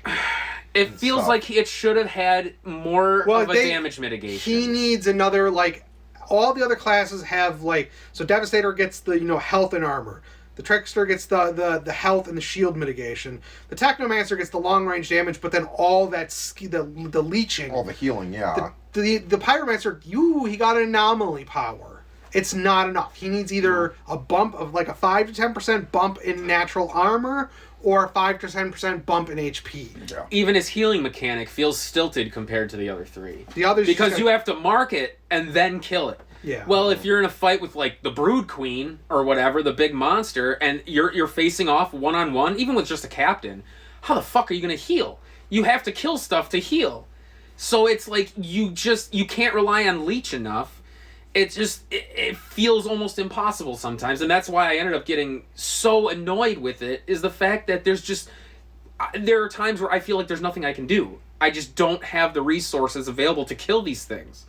Which is then I went to the Devastator and I'm like, oh my god, I can show you the world. This is so easy. Like, no wonder you guys beat this so quick. Like, it makes me sad because I beat it with love Technomancer far faster than I did with the Devastator. I love the Pyromancer. I think he's cool. I love its abilities. I just wish it had something else to give it that edge that the other 3 classes have. Yeah. Yeah. But anyway, that was just my spiel on the Pyromancer because I felt like a diatribe there. So we'll go back to the overabundance of rushing enemies. Yes, it makes sense considering some of the classes require close range. However, there's also abilities in the tree that will increase the field of what's considered close range. The Technomancer has one where it does the opposite. It reduces the range that's considered to be long range. Really? Yeah. Why would you do that? So, because it's considered long range. Even when they're in close, it's considered long range. Yeah. So yeah, like, the close range enemies make sense. But there's too many of them. Well, like, the bosses rushing in is absurd to me. Well, the biggest thing about, like, bosses rushing in that I hate is it does not, unless if you hit them with, like, freeze or ash or something like that, they do not falter. Even if you're, like, landing critical after critical on their head, they just go, okay, let's keep walking just through like this the breachers. rainstorm. Yeah. The breachers are the same way. Like, you can freeze them, like, every once in a while, but then all of a sudden effects resisted. I'm like... Yeah, that resistance bar builds. And the fact that, obviously, when you play, like, multiplayer, when you're doing, like, 3 people, which is the most you can do, like, they add more enemies and all that stuff. But I think when we played, didn't they send, like, 15 berserkers? Like the berserkers after us. I'm like, what? It's a little ridiculous. Yeah. Like I said, you have these wide open battle areas to be in and fight in, and you literally don't see any of it until after the fight's done because everything's just coming right for you. Yeah. Like I've had one where I open the door and like the boss is right there and he's just running at me. I said, oh fuck, and I had to back up. Yeah. I'm like, that doesn't make sense to me. Like I don't understand why. The bosses should have been get to a certain point in the field and then he comes at you. You know what I mean? So make it to where he's there, you can't hit him until you like pass the line. And then the guys come at you. I think going back, I think the AI could have been reworked a lot better. Yeah, the AI I think is a little it's a little goofy. Yeah. Like, and that plays into one of the things I wanted to talk about too is just the fucking enemy accuracy is bananas. Oh, yeah. I'm getting picked off by one of the riflemen with an assault rifle from clear across the field. Yeah. That should not be a thing. Well, it's not just that. Like, so there's a couple places where, like, you'll open the door and you'll have, like, the cremators or, like, the enemies that can do the anomaly bombardment and they'll shoot it over the wall at the exact place you are. Yeah. And when you try to run and dodge it, it like predicts exactly where you're going and puts the circle right in your path. I've rolled right into a shot. Yeah. Because he knew I was going to roll there. Before I even hit the goddamn button. Hell, even a rifleman with their grenades. Yeah. They can lob it across the entire like map, it feels like, to exactly where you are. Yeah, the snipers. That feels too Borderlands 3 for me. Like I said, the snipers are fucking obnoxious in the fact that the second they see you, they pick you off, and it's like that's actually one of my qualms with the Golem armor with the Devastator. I wish if you had that active, you didn't falter. Yeah, because even with that, like the melee guys will knock you back, or the fucking snipers will still cause you to falter, and I'm like, God damn it, it's supposed to be a goddamn rock. Yeah. So it's like, God damn it, but that's just a small thing. Yeah. But it's like, yeah, the amount of enemies that come at you feels like overkill. Like I said, I know why they did it, but at the same time, you have the creatures, which would balance out fighting the human enemies, which are all guns. Makes sense. Like, yeah, that's where the close range guys shine, is fighting any of the creatures, because most of them just come at you, bro. Like, that's that's what they're designed to do. I didn't hear no bell. So it's like, I feel like even having the human enemies just bombard you is yeah, I think that needs some tweaking. And I know a lot of people, like a lot in the community have been like, all right, tone it down a bit. Like, yeah. Good God. The other thing is, like, especially for captains, there seems to be, other than like the casting time for it, there seems to be either no delay or cooldown for when they can use their abilities again. Oh yeah, it's absurd. Yeah. I've gotten destroyed by those ice or the fucking rotating blades. Oh, the ones, the blade traps. Yeah, I won't even see it coming. To be perfectly honest, like all of a sudden they take too much damage. It's like, oh my God, it's not even like, hey, you get hit. Few seconds, get hit. It's like continuous, and you're like, crap. Well, the worst one for me was there are enemies that can cast this like Phoenix ability. Oh Jesus! So when they die, light, or any of the enemies are around them die, they become these like fire orbs and then revive after like 10 seconds. Oh, good Lord. Well, I had a boss where the second that would end, he would just recast it. And that's all he did the entire fight, was just keep recasting that. I couldn't kill anyone till I managed to falter him, kill a bunch of the ads, and then go after him. Yeah, that's bad. That seems a bit overkill. I like the idea of the anomaly abilities for the enemies because it makes sense. Mm-hmm. But the frequency at which they use them is a little excessive. Well, and then, it should have had a do the interrupts actually work? Yes, but they only work so many times, and then they start resisting it. So there's that little bar next to their name that has the circle. Yeah. When that circle's full, it slowly drifts down. They're resistant to any form of interrupt and any form of anomaly power. So you can't freeze them. You can't you can't burn them. You can't do anything to them. No, you can burn them. You can burn them. No, you can't. You just can't. You can't stop them. It's just you can't do any like movement impairing ones. It's ash, freeze, slow. Oh, maybe that's it. But they can still burn. They can still take toxic. They can still bleed. Oh, I've had them resist everything. Like they don't falter for shit. Yeah, they don't falter. They don't take any form of stuff like that. But you can still hit them with anomaly powers. It's just any of the crowd control ones just don't like do their secondary effects. I wouldn't have minded if they would have had like a break gauge like Godfall did. Where you had your health and then you had the bottom one when you got to a certain amount. When you got to it, it automatically stuns them or interrupt. I wouldn't have minded a system like that. Yeah. For Outriders when they would start doing that. Even if start doing an ability and then being able to, focus a bunch of damage to interrupt them. Yeah, even if they had when their charging bar started for their ability, they had that gauge to where you just deal enough damage, it'll stop it. Yeah. Not you need to use a quote unquote interrupt ability. Yeah. Actually, I think melee will interrupt too. Yeah, melee interrupts, but every once in a while, but nothing major. But half the time when they start using these abilities, unless if you're already within certain range, you're gonna have to sprint for how long to get to them to punch them. Yeah. So it's like no. It's usually the breaker guy, the siege guys, the ones that come at you usually. They're the ones that you can usually get up to punch. Yeah.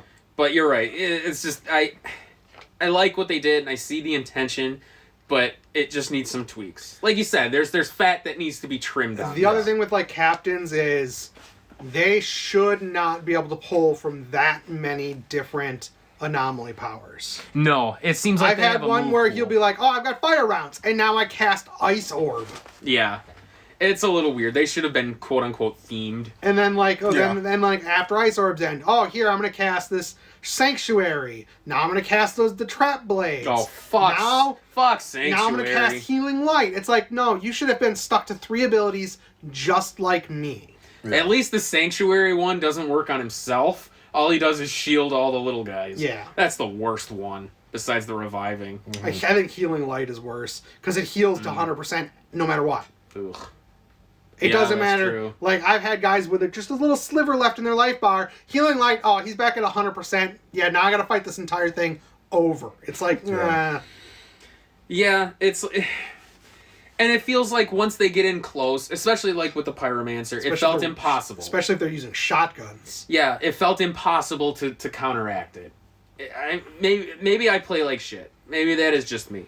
But that's what it feels like with the Pyromancer. No, I was once having they that get problem. in close, I can't do anything. Basically, especially with some of the captains, it would be me just using Feed the Flame or something to get them turned to ash. So I'd sprint to the other side, then start hitting them with volcanic rounds. And then as soon as they get close again, I'd either overheat or Feed the Flame and turn them to ash again, and then sprint to the other side. And then just kept doing, basically making laps while... You're kiting them. While making these little, pot shots and stuff at them. Yeah. I didn't use volcanic rounds. I ended up using a thermal bomb a lot. The one that targets a thing, you kill him, and he explodes. But see, my problem with that was, once you're down to a captain, it's basically useless. It interrupts, but yeah, pretty much. At that point, I can overheat, and I think Feed the Flame can interrupt too, so... Yeah. I will say the thermal bomb burns, and it actually has a very long range to it, which is nice. I liked thermal bomb because it could go through the walls, so I would just use it to hit a guy behind cover, and then as he's up going I'm on fire! You just shoot him in the head, and then everything around him turns to ash with one of the mods, and then it blows everything up. It was really good on the creatures. Yeah. I noticed. But that's... Everything is always pretty decent on the creatures. Always the human. Until the brood mothers. Oh, God. Oh, Lord, yeah. I did find that the Devastator is harder to use against the creatures. Because, which is weird, because... But see, I used the Impale. I used the spike abilities, where I would just punch the ground and pick up 2 guys with spikes and kill them like I'm fucking Dracula. Yeah, I did find out I have to swap abilities with the creatures. I got rid of the Reflect Bullets, because clearly it doesn't do anything. You put Seismic Wave. I put the Seismic Wave where it'll do a shockwave every few seconds, and it saps life back to me. Yeah. Which was nice, because it falters everything around you, so even fighting like the bigger guys, it'll knock them off balance, and I can still get life back. I wish they would have done some quality of life where you had loadouts. Yeah. Oh, where you can save instead of having to just, I'm going to redo this and stuff. stuff. To be honest, I've never kept a weapon. Like, well, not even just I'm kind of almost wondering what's the point of the stash. Not only the loadouts of weapons, you can transfer but loadouts stuff between your characters. Loadouts of abilities. Saying, okay, if you want, this is going to be humans, all this stuff. See. Do that. Okay, let me switch over to this one for creatures. Yeah. And just be insane. It's quality of life. A lot of games have that now. So. Yeah, that's true. Yeah, Devastator is the only one I ever swapped abilities with. Everyone else is... I basically get to 3 abilities I'm enjoying using, and I don't change them, because I don't see a point. Yeah. Because, like, Technomancer, don't need to. Toxic Rounds, a turret, and one other ability. Doesn't matter what it is. For me, I was running the Fixing Wave, so I could just have my oh shit button to heal. Well, I switched Fixing Wave when I played with you guys, when I was running by myself Blighted Rounds. I did Pain Launcher for a little bit, but that was just... I did it just to get the kills with it that I needed for the Accolade. Right, for the Accolade, but I was mostly the 2 turrets. And then, just because it's so stupid. Devastator, I think I was the Seismic Wave, I was Golem Armor, and then the Spike. That's it. I used that the entire game. Yeah, I have Reflect Bullets, Golem Armor, and then that Gravity Leap. Trickster, I think it was Twisted Rounds, the Bubble, and then I think it was Borrowed Time, I think was my 3rd one, where I could I make a mark, I get armor and, like, bonuses and stuff like that, and then if I'm away and I hit the button again, I teleport back to where I started. Yeah, and then with my Pyromancer, I used Ash Wave, which buried everything in ash around you, so it worked against the creatures very well. Feed the Flames, because you kind of have to. Yeah. And then Thermal Bomb, which, honestly, I couldn't find a use for any of his other abilities, because that Phaser Beam is fucking garbage. Thing has like a 4-second wind-up time before he shoots it. And you're vulnerable the whole time. Yeah, I haven't used it yet. It's trash. Use it and get back to me, sucker. Because it's terrible. Like, I could see it being okay maybe in multiplayer where you can set stuff up. It does a massive amount of damage. That's... to a lot of things. Because it'll do a straight shot and then everything around you. But like I said, you have to wait 3 or 4 seconds before he even shoots it. I want to say, is there any equipment that reduces the startup time on it or anything? There's one that reduces the cooldown, but that's it. Otherwise, his unless that affects the shooting speed, the only other thing I suppose because you can shoot it from behind walls. Yeah. Well, cool.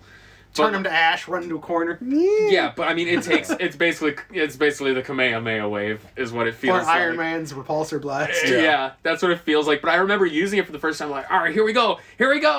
Fuck, I'm dead. I do know there's a mod you can use where while it's loading up, you'll get armor and health regen, I think. Oh, okay. But who knows how useful that really is. Especially on the higher difficulties. Yeah. Granted, at least the armor boost is... And that's kind of what I like about the game, too, is the abilities actually scale with your level. Yeah. So, like, the amount... And your anomaly power. Well... So, it's kind of neat. Abilities do, but then, like, mods on equipment scale with equipment level. Yeah. So... Yeah. So it's kind of neat that way, but I don't know, man. There's a lot I love about the game. I really, really do, but there's a lot that needs to be fixed. Mm-hmm. Yeah. Another enemy ability I think needs to be fixed is that Wandering Flame. Oh, Jesus. Not only does it stay around way too long, its tracking ability is ridiculous. It doesn't just bounce around. That fucker's homing. Yeah, it follows like a puppy on your heels. Yeah, and it lasts for about, I think I timed it once, it's a good solid, 2 minutes. Yeah, And then don't they just then he'll just recast it. Yeah. That fight with Moloch. What do you By the mean? time it ends, he 2 can minutes. cast it again. Which So- I will say, the fight with Moloch was fucking badass. Yeah. I did love Solo, that fight sucked. Oh, I'm sure. Together, it was pretty fun. Because actually, even that fight with the first altered, that Gauss, Yeah. love that fight. I think any of the fights with them are really fucking cool. Wait till you fight the shamans. Well, I'm sure that'll be a whole new shithead. But, so, like I said, so far I love the game. And like I said, qualms aside, it is fantastic. And I think there's a lot of potential for it. Well, when you can play it. Yeah. Because that'll kind of get into my last real qualm with Well, it. I have 2 more enemy ones. I think we should touch on those Whoa! first. Yeah. Fuck yeah. In the forest, there's these enemies called crawlers that they have a version where they like stand up and they shoot this giant breath beam at you. Well, so not only does it knock back, sometimes it'll freeze you. Oh, wonderful. But, so you know how when an enemy uses an ability, it does that red box? Says, oh, hey, this is where the thing will hit. Well, the box will stop. The animation will stop at the end of the box. But for a good distance beyond that, it can still frickin' hit you. Really? So wonderful. you'll be clear, and you're like, I'm not going to get hit by it. I'm out of the range. I'm out of this. You still get hit by it. Maybe it's more of a polite guide to be like, hey, maybe you just need to move. Well, but see, that's the problem is like, if you're going to have marks saying, hey, this is where it affects, where that box ends is where the effect should end. That should be the end of the Otherwise, remove that because you are flat out lying to your player. Yeah, I can see that. And then, like, because it's a problem, because, like, there are fights where he'll hit you back, knocks you back, but while you're knocked back, you can't do anything to recover. And then you'll get swarmed by the little guys punching you, and if you're frozen, you're getting hit by all these other people, and they can start charging the blast up right away again. Yeah. So that's an annoying one. And then the only other ability I think that, well, this one needs to be flat out removed, is there are certain enemy captains, human ones, that can flat out teleport you. Yeah, I've had that happen to me. It is absolute bullshit. It's very disorienting. Yeah, like, people complain, like, the whole reason they added the cutscenes of opening doors and jumping over stuff was, oh, the players were getting confused on what direction to go. It's disorienting. Yet, having a person that can teleport you clear across the battlefield to where you have no idea where you are or where you're facing isn't bullshit. Oh, that's that black hole move, isn't it? That gravity well or whatever? Well, Where there's it two. sucks you in and then teleports you There's two somewhere? different versions. There's the one that just sucks you in and damages you, and then there's the one that teleports you. Because I remember I got hit by the one that like, it was like a black hole where it sucked me in and then shot me into like the middle of the enemy. Well, the problem is I've had ones where I'm clearly not by that ability and I still get teleported. Oh, that's weird. So it's one of those things where it's either the targeting, like the hit effect on it registers, and then it doesn't matter where you go, it still causes it, or it's broken and it can just do it whenever they want. Mm-hmm. Yeah. Which, that's kind of a problem. Yeah. Like, I've lost fights where it's like, I'll be doing good. Boom, I'm teleported into a group of people that are just like clobbering me. I'm like, I don't have a choice when that happens. Yeah. The moment you take player control, like the control away from the player on that type of level, there is something wrong with what you're doing. That should never happen. And that kind of plays into the part that we said too about like the fact that the enemy captains just kind of come at you. Yeah. Like, if because I would imagine that's in a scenario where you just enter a room and then they're moving at you and using powers. Like, Yeah. that's where it needs to be. You get to that area and then he activates and starts fighting you. Not just as soon as he gets a whiff of your cologne, he's coming at you. You know what I mean? Like, yeah, I can see that being extremely obnoxious. Yeah. Especially if you're not prepared for it. Fuck that. Yeah, that's... Well, how about you, Adam? Any complaints? Servers. That's my main complaint. If I can't get into a game, how can I play? And that's the issue. That's, I would say, the biggest issue, other than Yeah. people losing inventory nonsense. Haven't had that happen. I haven't had that either. I think from what I understand, they fixed the bug that was causing that. And that was only in crossplay, right? No, it was happening... It was happening with everybody. It I was think. basically Everybody was happening, like, what would happen is you'd be transitioning areas and you'd lose server connection. Oh. So, for whatever reason, it was causing a bug where the player would reload, but none of the equipment would. Yeah, like for me, like Oh, that's weird. Yeah. So basically, you're getting booted out mid transition. Yep. Yeah. And then you'd load back up and have none of your stuff. Like literally nothing, Or nothing you acquired. Nothing that was equipped so all your anything that was equipped was just gone. Oh, that's weird. Which means people lost legendaries that way. Yeah. I thought maybe it was referring to more to like you got something in that area and then you jumped to the next area, but like the autosave didn't kick in. No. Because you were then literally at that point you were losing inventory. stuff you already had. Oh, that sucks. Yeah. That sucks. Dick. It's been happening with MLB The Show now too. The servers have been so shit. I had cards that I got from free packs. All of a sudden they disappeared, and one card was a lot. And I know this has been probably one of the biggest issues with Outriders is the fact that the servers are just not great. Yeah. Even just logging in is a fucking crapshoot. What I don't understand, we are in the year 2021 of our Lord and Savior, Cthulhu, whatever. You have so many games recently that have been multiplayer based, online based. Yeah. I mean, for fuck's sake, World of Warcraft, every time they have an expansion, they always have server issues, and then it just gets smoothed out. You know you're going to have a lot of people. You just made the game on Game Pass, day one for Xbox. Yeah. Which, hey, good for Microsoft that they did that. Bad for Microsoft that they did that, and we'll get into that. Well... Well, we have a theory about this. Bad for the company that had to lose money. I don't know how much money Microsoft gave them to do that, but I can't believe they made net gain on losing all the pre-orders and all that shit. Yeah. But the fact that you know you're going to have a whole new install base that's getting the game free on Game Pass for whatever they're getting paid, wouldn't you want to make the servers as fucking... Well, and that's the thing that kills the me is thing. like the Azure Lab Studio servers that they're using. The whole like selling point of these servers is they are easy to scale up and down. There is no reason that they couldn't have started with a much larger server load, and then as they notice the player base dwindling, saying, hey, we don't need this extra space, start dwindling it down until you get to a stable, this is all we need now, because... Well, if this one is already shit, why don't they just make another thing and make another server base that they do? Because doesn't Microsoft items, they have like one shit, one good, one shit, one It's good. Microsoft, yeah. Well, they got the shit one out of the way. You might as well make it good now. Our biggest issue is why is this server based at all?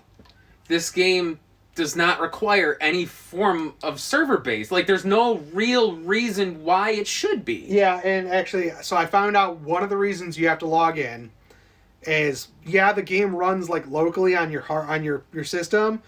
What it's connecting to the servers for is all of the loot tables and itemization. So every time an item is generated, it's not generated on your system. It's generated on the server and then dropped into your game. Why? Is that just to take strain off of it? Is that completely different from Borderlands 3 where they Borderlands does it all in-game. Diablo does it all in-game. Path of Exile does it all... Well, Path of Exile I suppose is a bad example because that's an online game. Yeah. But, like, it's all the done... game is barely online. It's not like you have like World of Warcraft where you have a bunch of people running around. There's zero PvP in this game. Yeah. There's zero interaction with any players. There's no hub where you just see random players running around. There is literally no reason for this game to be server-based. Yeah. Right. My theory, or at least I think you and I talked about it a little bit, Kevin, is Microsoft pushed it so they had something to sell Game Pass. Well, that's the only reason I don't think this game was ever intended to be server-based. I think they reached out and said, hey, wouldn't it be great if we could take a load off your thing and, like you said, with these loot tables and shit, take some strain off the computing, put it on our part, and by the way, but just give us the game too. Yeah. Or that way we have a selling point for our system, because that seems to be what Game Pass is all about right now, is just to get people to buy fucking Xboxes. Well, they just did that. They did that with the show because that wasn't even talked about Game Pass. For a long it's been a time, Sony exclusive for a long time. This is the first year it's been multi-platform.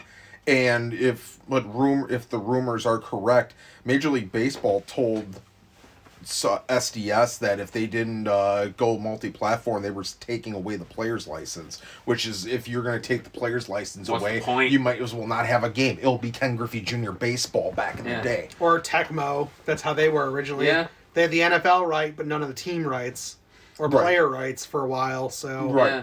But I mean, So so I think Microsoft's throwing a bunch of money around, and the servers that these been working on, I think are complete shit, and it's ruining this game. It's ruined the show right now. Granted, we're not Xbox people. Our young, me and Adam's younger brother is Alec. He's an Xbox fanboy till the ends of the earth. We've played Microsoft systems. I mean, I've played Microsoft systems in the past. But see, the thing is, like they've done great. Like the original Xbox, it was good. It was good competition at the time. The 360, other than the Red Ring of Death, was the best system at the time. Yeah. And then the Xbox One, like PS4, I'm like, yeah, Xbox doesn't have anything. Doesn't have the library. It doesn't have, and yeah, it doesn't. No, it have didn't have the a games. library, and then they put their foots in their mouths months before the system came out, and essentially gave Sony that. So the takeaway I get from Microsoft doing this is to stay relevant. Why? And then we had talked about how we're having an issue where the game will authenticate your connection and then say you're signed in, And it's but sitting there. never go anywhere. I've spent upwards of 45 minutes, not letting it sit there, but I'll let it sit for up to 30 seconds because that's more than enough time that it should take. Yeah. Then I'll close the program and reopen the program. And I'll do that for up to 45 minutes to be able to play the game. Get in, yeah. And apparently, from what Kevin tells me today, that's only happening on PS5. Everyone I've talked to that's had Or that issue Sony. is running a Sony system. Every single one. Kind of ironic how a Microsoft server is having harder issues on Sony things. I can't imagine. You can't imagine. It's not out of the realm of possibility. Yeah. So Hey, by the way, you don't have that issue if you play on Xbox. Yeah. Not only that, you'll get the game for free. Like, I could see that being a shitty move. They'll get it for free until they take it off of Game Pass, and then you have to buy the game. Because not all they go through. It's a rotating system. anything that's not a first party title eventually does get removed from Game Pass. Wow, so you can't even play it at a future date if they remove it. Yeah. If they remove it, then you have to have the game. You have to either buy it physically or digitally. At least But see, here's the thing: is Microsoft will also do these things where if it's a game that's been on Game Pass and you've played take it, some money off. they'll of do it, they'll do discounts up to like 30-something%. But to be perfectly honest, who gives a shit? You could, I mean... Yeah. At that point, are you even playing anymore, though? I mean, if you've already played it and they took it off, there's some good stuff about Game Pass, and me and Annie, my wife, have talked about possibly doing it because Game Pass Ultimate you can play on the PC, and that's actually kind of cool to have that extra little thing there.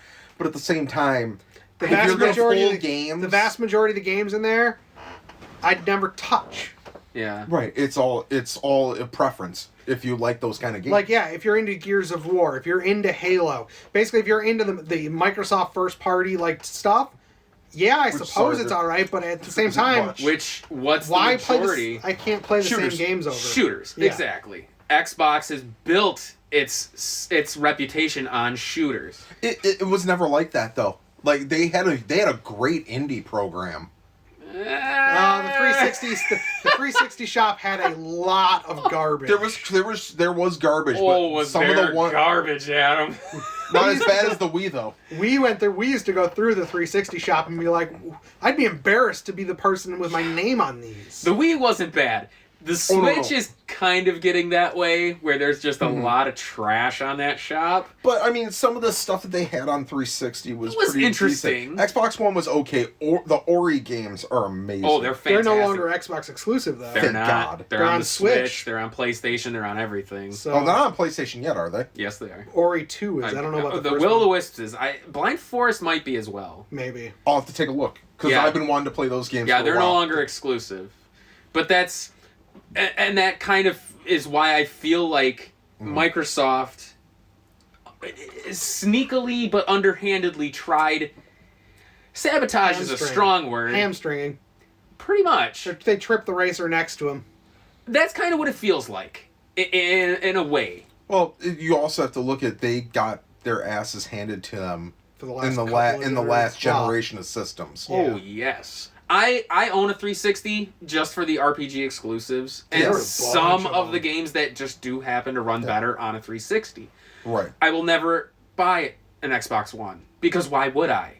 It has nothing that I Same can't... with the series. Exactly. There's Right. nothing on it that I would want to play. And I've touched on this before, but like Microsoft's whole big thing of if you buy an Xbox game, it works on every generation, which means they have to program for the lowest common denominator for all their games, which means all of their games are being held back. PS5 exclusive games don't have to work on a PS4. But in a Series X game, unless if it specifies specifically only for Series X, has to be able to work on the original Xbox One. Yeah. Which means you have to dumb down your games to be able to play on there. Yeah. Yeah, I don't know. But honestly, that's one of my biggest issues too. I experienced this connectivity thing with the servers the past couple days. I tried to play this morning before we recorded this podcast. Same here. I had to log in 6 times and it still wouldn't go. I ended up saying fuck it and I played God of War instead. I'm like, God damn it. So it's like, and then I played that for an hour and I was like, all right, I'll go back, try again because I really wanted to play. Still couldn't do it. I said, Jesus fucking Christ. Like, it's almost like you don't want to disconnect from it because you're never sure if you're going to be able to Well, but even if you're connected to it, yesterday I was playing and I got that internet connection error. Really? Problem is, I know it wasn't my internet. I know it wasn't PSN.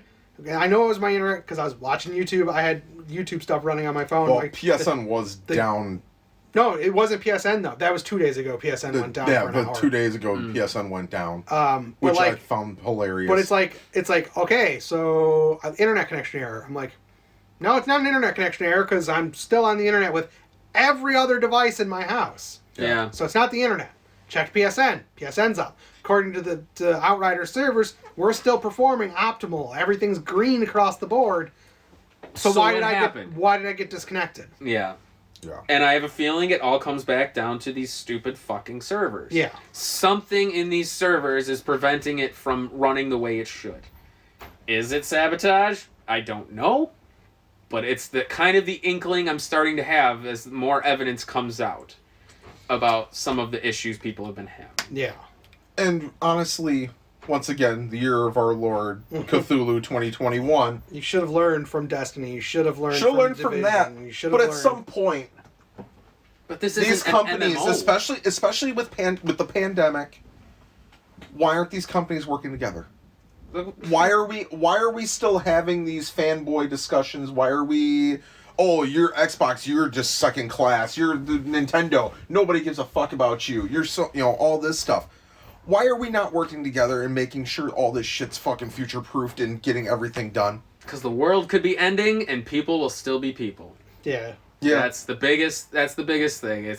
There was fuck people. God, I can't remember who said it, but there's an interesting quote from a philosopher of some sort. He says, the best way to test the morality of your populace is to make everything free. If your people take only what they need, it's the there's a they're in the right mindset. If you have people that begin hoarding, you're in trouble. Yeah, there's actually a philosophy experiment of and get what is it? The apple trees. So basically, you have communal apple trees. You plant so they're free for anyone to take anything, but the moment that they're even if they're not ripe yet, the moment one person will start pulling some out, everyone else will rush out and start taking them. So by the time that they would have been actually ripe, there's none left for anyone else. Hence, look at like what happened when the pandemic started. The toilet paper, the hand wipes, all the bullshit everybody went through, the panic. Mm-hmm. Everybody began panic buying, and then the price gouging, and all this shit. Yeah. I mean, people are just trash. You would think, be perfectly honest. You would think at least here in Wisconsin, toilet paper would have been the least of their worries. Think all the alcohol would have been gone. Well, that was gone too. The stuff that was drinkable was. The rest of it was still on the shelf. The swill was still there. That's kind of comes back to this fanboy shit too. Like, I'm glad crossplay is a thing because it should have been a thing from the PS4 and Xbox One. Like, there should have been crossplay with a lot of games. And that's the only other reason I can see servers being involved is because maybe there's some difference in the way the systems communicate. But once again, if you know you're going to be doing crossplay with other systems, you need to get in contact, be like, this is how we've been doing it, and figure it out. Yeah. And work fucking together. It's not hard to do it. You're ruining 2 fan bases or 2 install bases because you can't get simple shit done. Yeah. Well, you're ruining a whole game here. Yes. Like, you're basically ruining the entire experience. This server should have... The only time your game should have connected to a server is if you were going to do crossplay. You hit generate that code, and then it connects to the server, and then once that player from whatever puts that code in, boom, goes to the server, tries to connect you to. That's it. Yeah. There literally should have been zero reason that Outriders should have been any form of server base. Yeah. Like we said, you don't see random players running around like an MMO. You don't have... It's not an MMO. It's not an MMO. Yeah. There's no PvP. There's nothing that would even resemble an MMO on this. It's a squad-based game that you could play. It's Borderlands 3 but third person and not all the billions of guns. Pretty much. Because Borderlands 3 is the same thing. You don't see anybody else. It's just you and then whoever decides to show up on your thing. Yeah. Did Borderlands need to connect to anything? Only for the updates. But otherwise, you could play it without an internet connection? Yeah. As far as I remember, yeah. That's how this should have been. Yeah. And I almost... this is pure conjecture, but I feel like that's what... who made this People Can Fly? I feel like at the beginning, they were like, this is what it was supposed to be, and then somebody said, hey, by the way... Or there's the other possibility of during development, they started running out of money, and then Microsoft said, oh... We've got these new fancy servers we can try to use. We'll give you X amount of money to, incorporate these and then, allow us to put it on Game Pass. Yeah. And I mean, it may sound like we're shitting on Microsoft, but I mean, they're not Microsoft's got a history of doing shit like that, though. There's a lot of connect the dots right now. How many studios have they bought that have just ended up plummeting? Yeah, all of them. It's where studios go to die. I don't Rest know. in peace, Bethesda. I don't know of a single studio that's been bought by them that still does stuff. Yeah.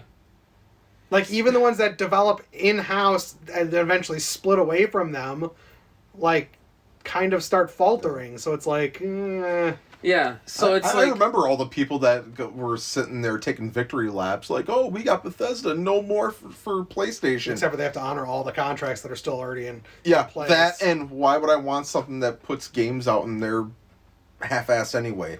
Yeah, so it's like... You want Skyrim? Go ahead. I don't as give a much shit. as I'm talking shit about Microsoft, I mean, like you said, MLB The Show is a fucking hot mess. And they're already, if you go on Twitter, which that's a toxic fucking thing you never want to go on. Twitter. But I did because I have to do it for streaming shit. Twitter's a cesspool. You have PlayStation people blaming Xbox people. You have Xbox people blaming PlayStation people. Both install bases yelling at SDS and saying, you need to compensate us for not having... working servers. There are people that are trying to earn a living with content streaming, and you can't do it at 8 o'clock Central Time because now everybody is on and it's getting overwhelmed again. Yeah. They've already went through almost a week straight of server maintenance at 6 p.m. Central or 6 a.m. Central every day. Yeah. Why would you need to do 7 days straight if you can't get your shit fixed? Yeah.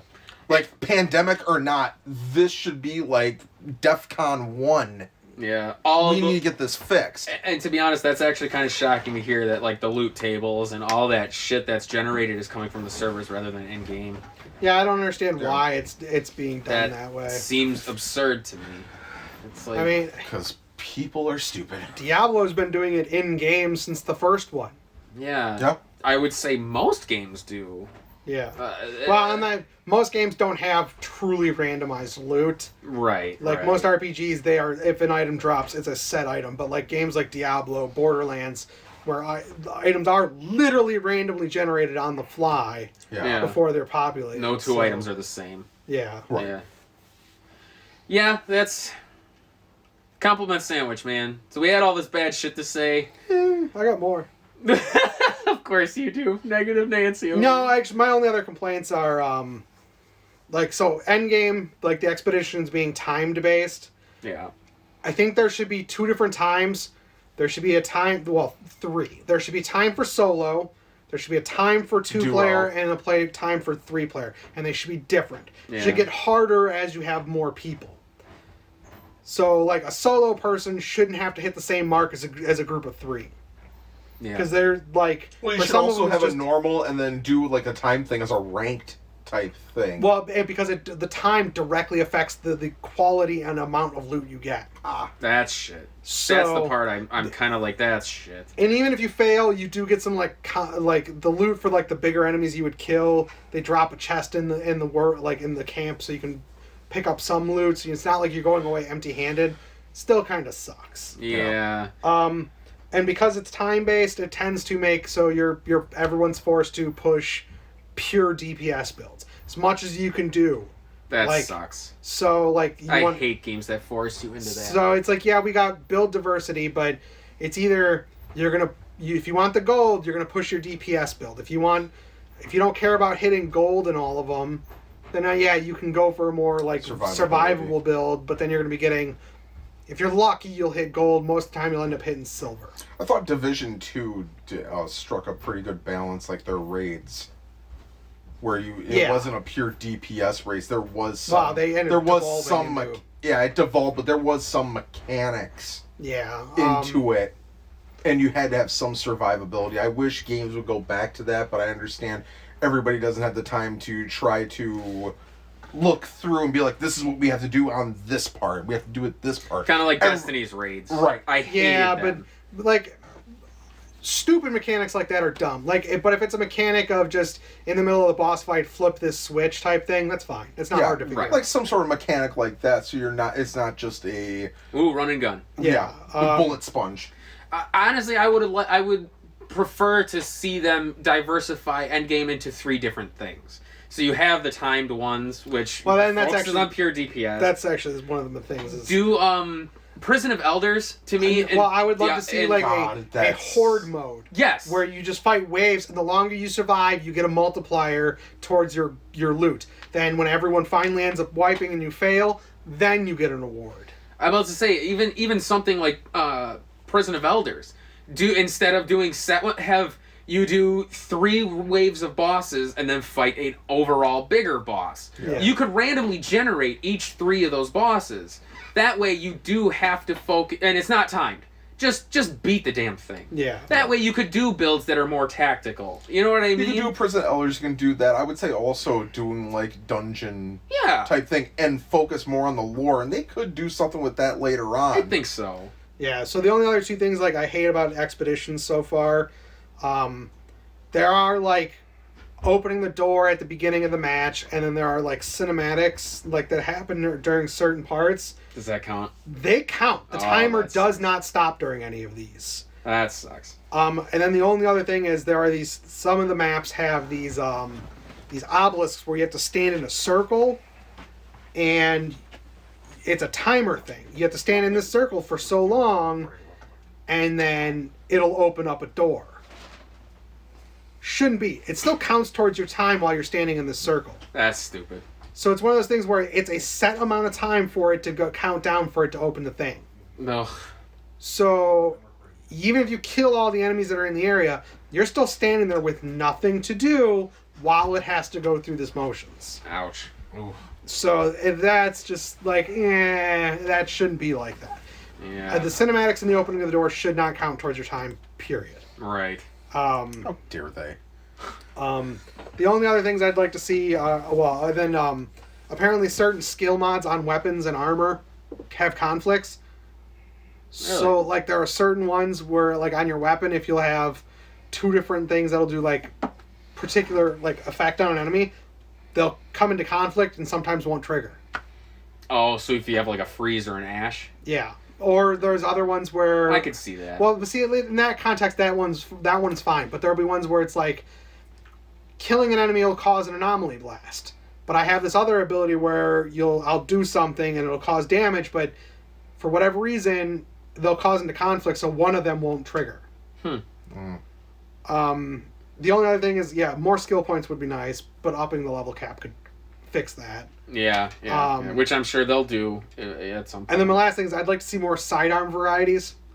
You either have the dual pistols or a revolver. I would love to see like a sawed-off shotgun. I'd like to see like a melee weapon. a melee weapon would be cool. A like a little like SMG type like single sidearm would be cool. I'm actually kind of surprised the Trickster didn't have like an exclusive sidearm that would be like a blade. Yeah, that would have been kind of cool, to where it's a faster melee, to where you could cut the fuck up out of the creatures or something. You know what I mean? Yeah. Well, they have a burst pistol too, don't they?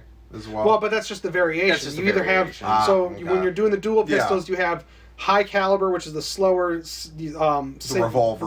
No, that's even separate. It's separate from that. So the dual pistols have standard version, which is like medium firepower, medium fire rate. Then they have the high speed, which is high fire rate, but low damage. Yeah. And then you have the high damage, low fire rate. Okay. Yeah. And then the revolver, I don't know if it gets variants because I haven't checked. I think it does, but I'm not sure what they are. Ah. Yeah, I know and most of the guns have that variation where it's the stabilizing, which does the 3-shot burst, but the damage is intensified, and yeah. Then the sharpshooter variant. But yeah, it does feel like there should have been. They're just little tweaks that need to happen. They're not. Yeah. They don't break the other than the conflicting ability one. Actually, that's another. Apparently, there is a conflict with one of the guns. One of the legendaries has an ability where it'll drain up to half your life to give you up to a 75% weapon damage boost. Wow. But for whatever reason, it would override all damage boosts from armor and skill trees, so it's not adding to your power for whatever reason. It's just not working right. So that it'll- sounds like a calculation issue. It sounds like it'll drain your life, but then you're only getting the 75% boost instead of getting the 75% boost on top of all of your other boosts. I see. I So see. Yeah, it's only little things. Things that once they're fixed, I think the game will be fantastic. Yeah. And they have the chance to add more with the like expansions, or whether they were paid or free updates, however they decide to do it. Yeah. I mean, I wouldn't mind paid, just because I always feel like quality's usually a bit better with paid. Like, I don't know. Paid Monster Hunter content. says otherwise. what does? Monster Hunter. Eh. Monster Hunter Rise just got its first update, and they added a ton of content. Really? Yeah. Well, that's been Hunter's... Monster Hunter's always done that. Yeah, Monster too. Hunter's usually always been pretty good about that. Yeah, so. Although Iceborne was paid. Well, was it paid? Yeah. Yeah. That one was kind of fun, though. Yeah, World was alright. But it's... Yeah, like I said, this game has such potential, and I do love the shit out of it. It is so much fun to play, and I'm a sucker for anything sci-fi anyway. I'm a sucker for like loot, Yeah. looter. I still play Diablo 3, so. Yeah. I mean, you and I did that looter shooter episode of the Powercast. I mean, we love this genre. We really do. Yeah. And I thoroughly enjoy it. And I think this game has a shitload of potential. I kind of wish our younger brother had been on here, because he did not care for this game at all. And I'm curious to hear what his reasons were. I know initially he said it was too boring. He actually wanted a refund for this game, but Xbox denied him the refund. Because he played more than. Yeah, because 5 he hours? Played too long, I think, was the reason he got. And he was like, fucking bullshit. How would I know I don't want it if I don't play it? But Because reasons, that's I know he did end up finishing the game, and he said he was the Devastator. He walked through the game until the final boss, where he dipped the world tier down, and then he's just like, I'll probably never come back to it. So I'm curious to hear what his reasons are that he didn't care for it, because I know he never played Division. Mm-hmm. At least not that I can recall. I don't think he I don't played think he did. Borderland games either. I don't think he... No, he played Borderlands 1, and maybe I thought he 2? played 3. Did he? I don't know. I thought he bought 3. He might have. I didn't say I don't. Because I thought he played that with his He played wife Diablo now. 3 with his wife. I thought he played Borderlands with his wife, too. I don't I don't recall. know. I don't know. I don't talk to him enough. Yeah, I'm not You entirely guys live sure. closer to him than I do, so... Eh. I work with him. yeah, you jackass. But it's... Yeah, I don't know. Like I said, I would love to hear what his reasons are for why he didn't care for it. And Yeah. I can see why, especially connectivity. If you... Connectivity issues, yeah, I get that. I know a lot of people, like, their comments on stuff Outriders has posted, it's just like, this game sucks because it's server-based, I'll never play it. And it's like, I can kind of see that. To give them... I do give them some credit. Their Twitter thing for Outriders. At least those people have been. They used to be, well, and They're working their tits off to make They're it work. working their asses off, but they've also they've actually scaled back the amount they communicate with people. Oh, really now? Yeah, because early on they were really... During the demo, they were on Reddit and Twitter all the time being like, okay, what's this? What's going on? What's this? Now it's like, okay, we've got these problems. And then they'll do advertisement type things. It's like, what happened to all you talking the way you used to with your fan base? They do have quite a bit of communication. They have a lot more communication than MLB does. Well, this is true. I don't even think they even have a support thing. Yeah, I will say I've seen a lot of their tweets lately have been like, this is the inventory thing we've been working on, and then there's like another 4 thing about this is what we're working on currently. Yeah, but it's not. They still aren't communicating the way they were before. You can only take so much hate before you're just like, fuck it. That does. Because I mean, let's be honest, the comments probably are not polite, as the internet always seems to be, is not polite, especially on Twitter.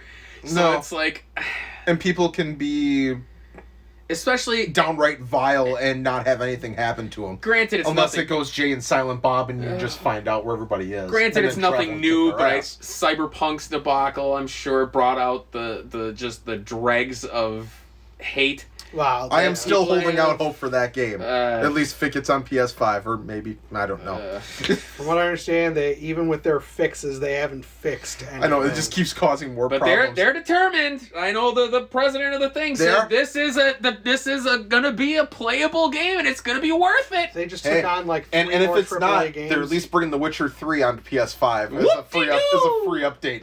Quit milking that game's tits. Fuck Jesus off. Christ. That game's awesome. Shut the hell up. I don't care. At some point, just like Skyrim. Get off of Skyrim. Well, The Witcher, nuts. No. Skyrim sucks because it's always Skyrim's also been released cost, 3 different console generations? Yes. Time to get off that Witcher game. 3 has just been PS4 and PC and that. Witcher 3's been too long. That's all I gotta say. Because it's that good of a game. I don't even know if it's that. It is. It is. I don't think so. But that's just me.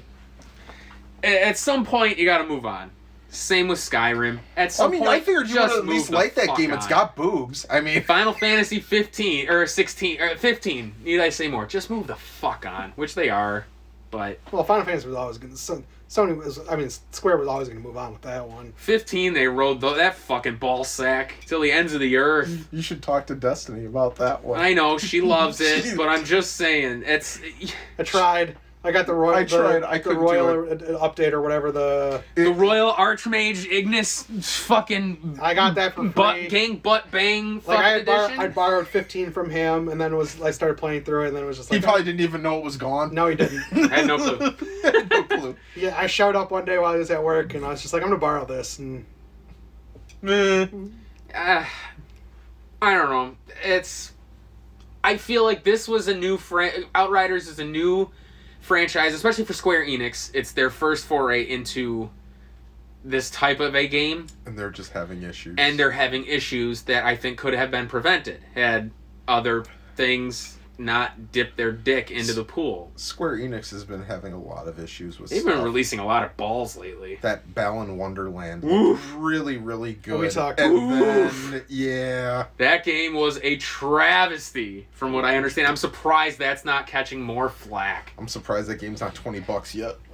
Oh my god. It's at 40. It's already on discount in the shop. Is it the shop already? Yeah. I thought they flat out pulled it. The demo got pulled. They pulled the right. full game. I really wanted to buy it, and then I saw the reviews, and I'm like, no. Oh, Adam. I'm gonna go play Override 2, which is a lot of fun. We watched a video of somebody's review of that game, and all I gotta say is that game looks like trash.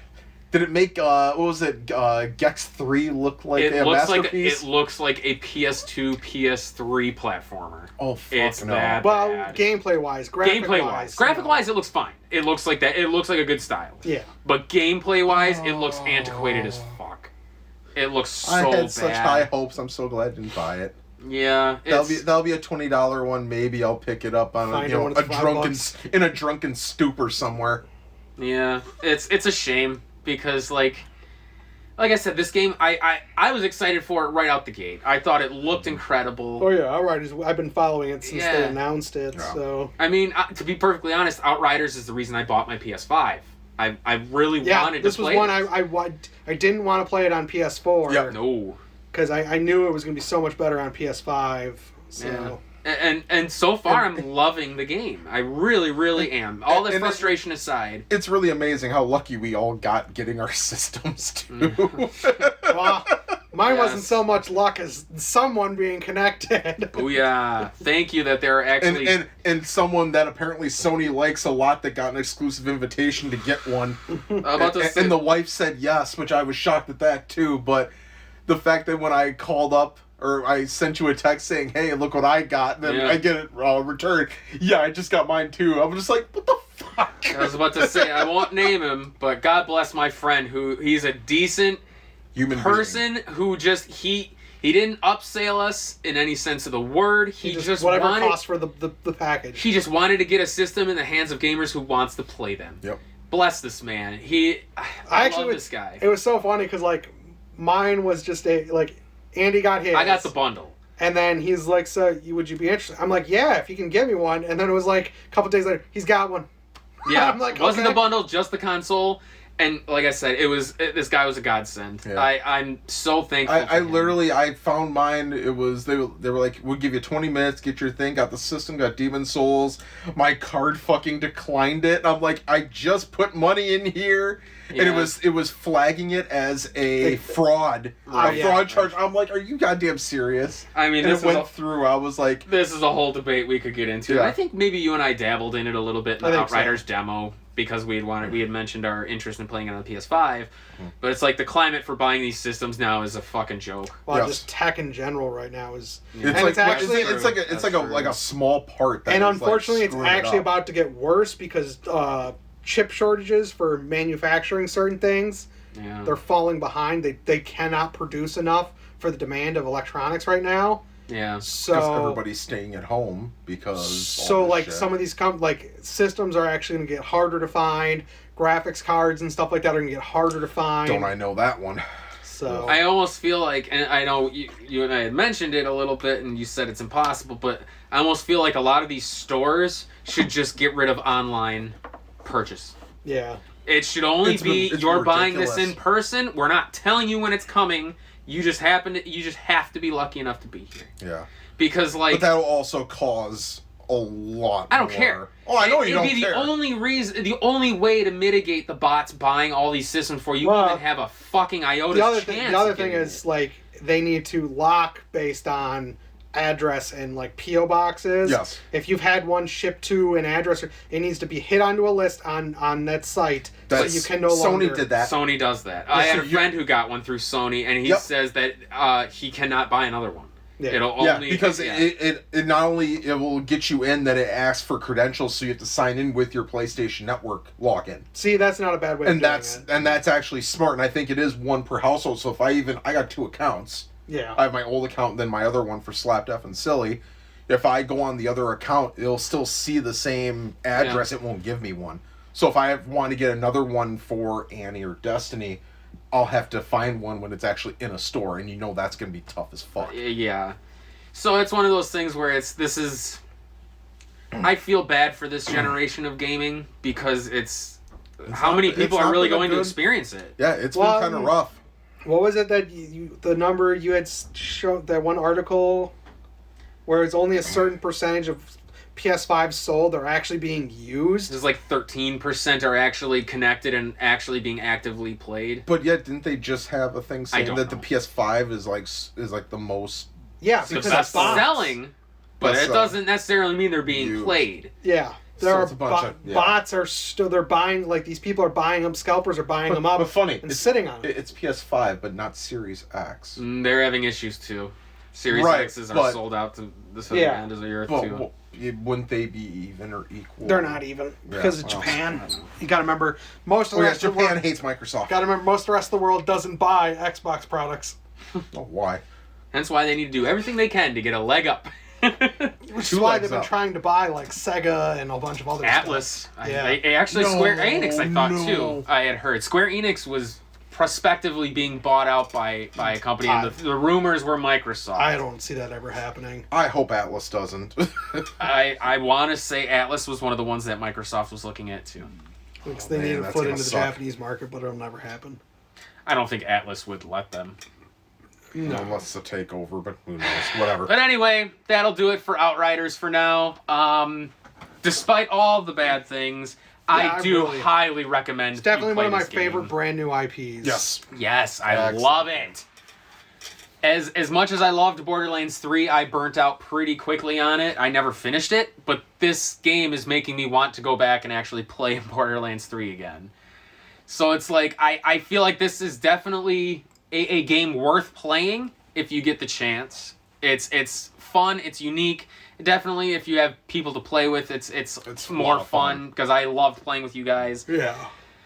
But other than that, yeah, I would say that'll do it for this, Adam. Thanks for doing this with us. Oh, this is awesome. Yeah, I'm about to say, I know we'll probably still continue to play, and I would love to come back on and do it when we experience some of the expeditions and stuff, and maybe once they get a couple more updates out to see if they fix anything. But yeah, that'll do it. So, hit us up on Facebook. Twitter stuff too. That's right. Go to powertripgaming.tv. Takes you directly to the channel. You can watch all of the NES Quest stuff where Paul and I are beating the 678 game NES collection shit, or any of the side quest material. If you're watching this or listening to this on YouTube, you can go to iTunes, Stitcher, Spotify, other various podcasting platforms. We will be on there. And I guess that'll do it for this. Yep. So yeah. That's right, we don't next time on Power Trip Nope. on this one. I know. This is just a now you're listening with You power! almost instinctively did it. Yes, so many videos. Next one, we'll talk about something better. Now I get to go home and edit Solomon's fucking key! That's 10.5 hours of shit! Don't, yeah? That game. I cannot wait. Oh, it's bad.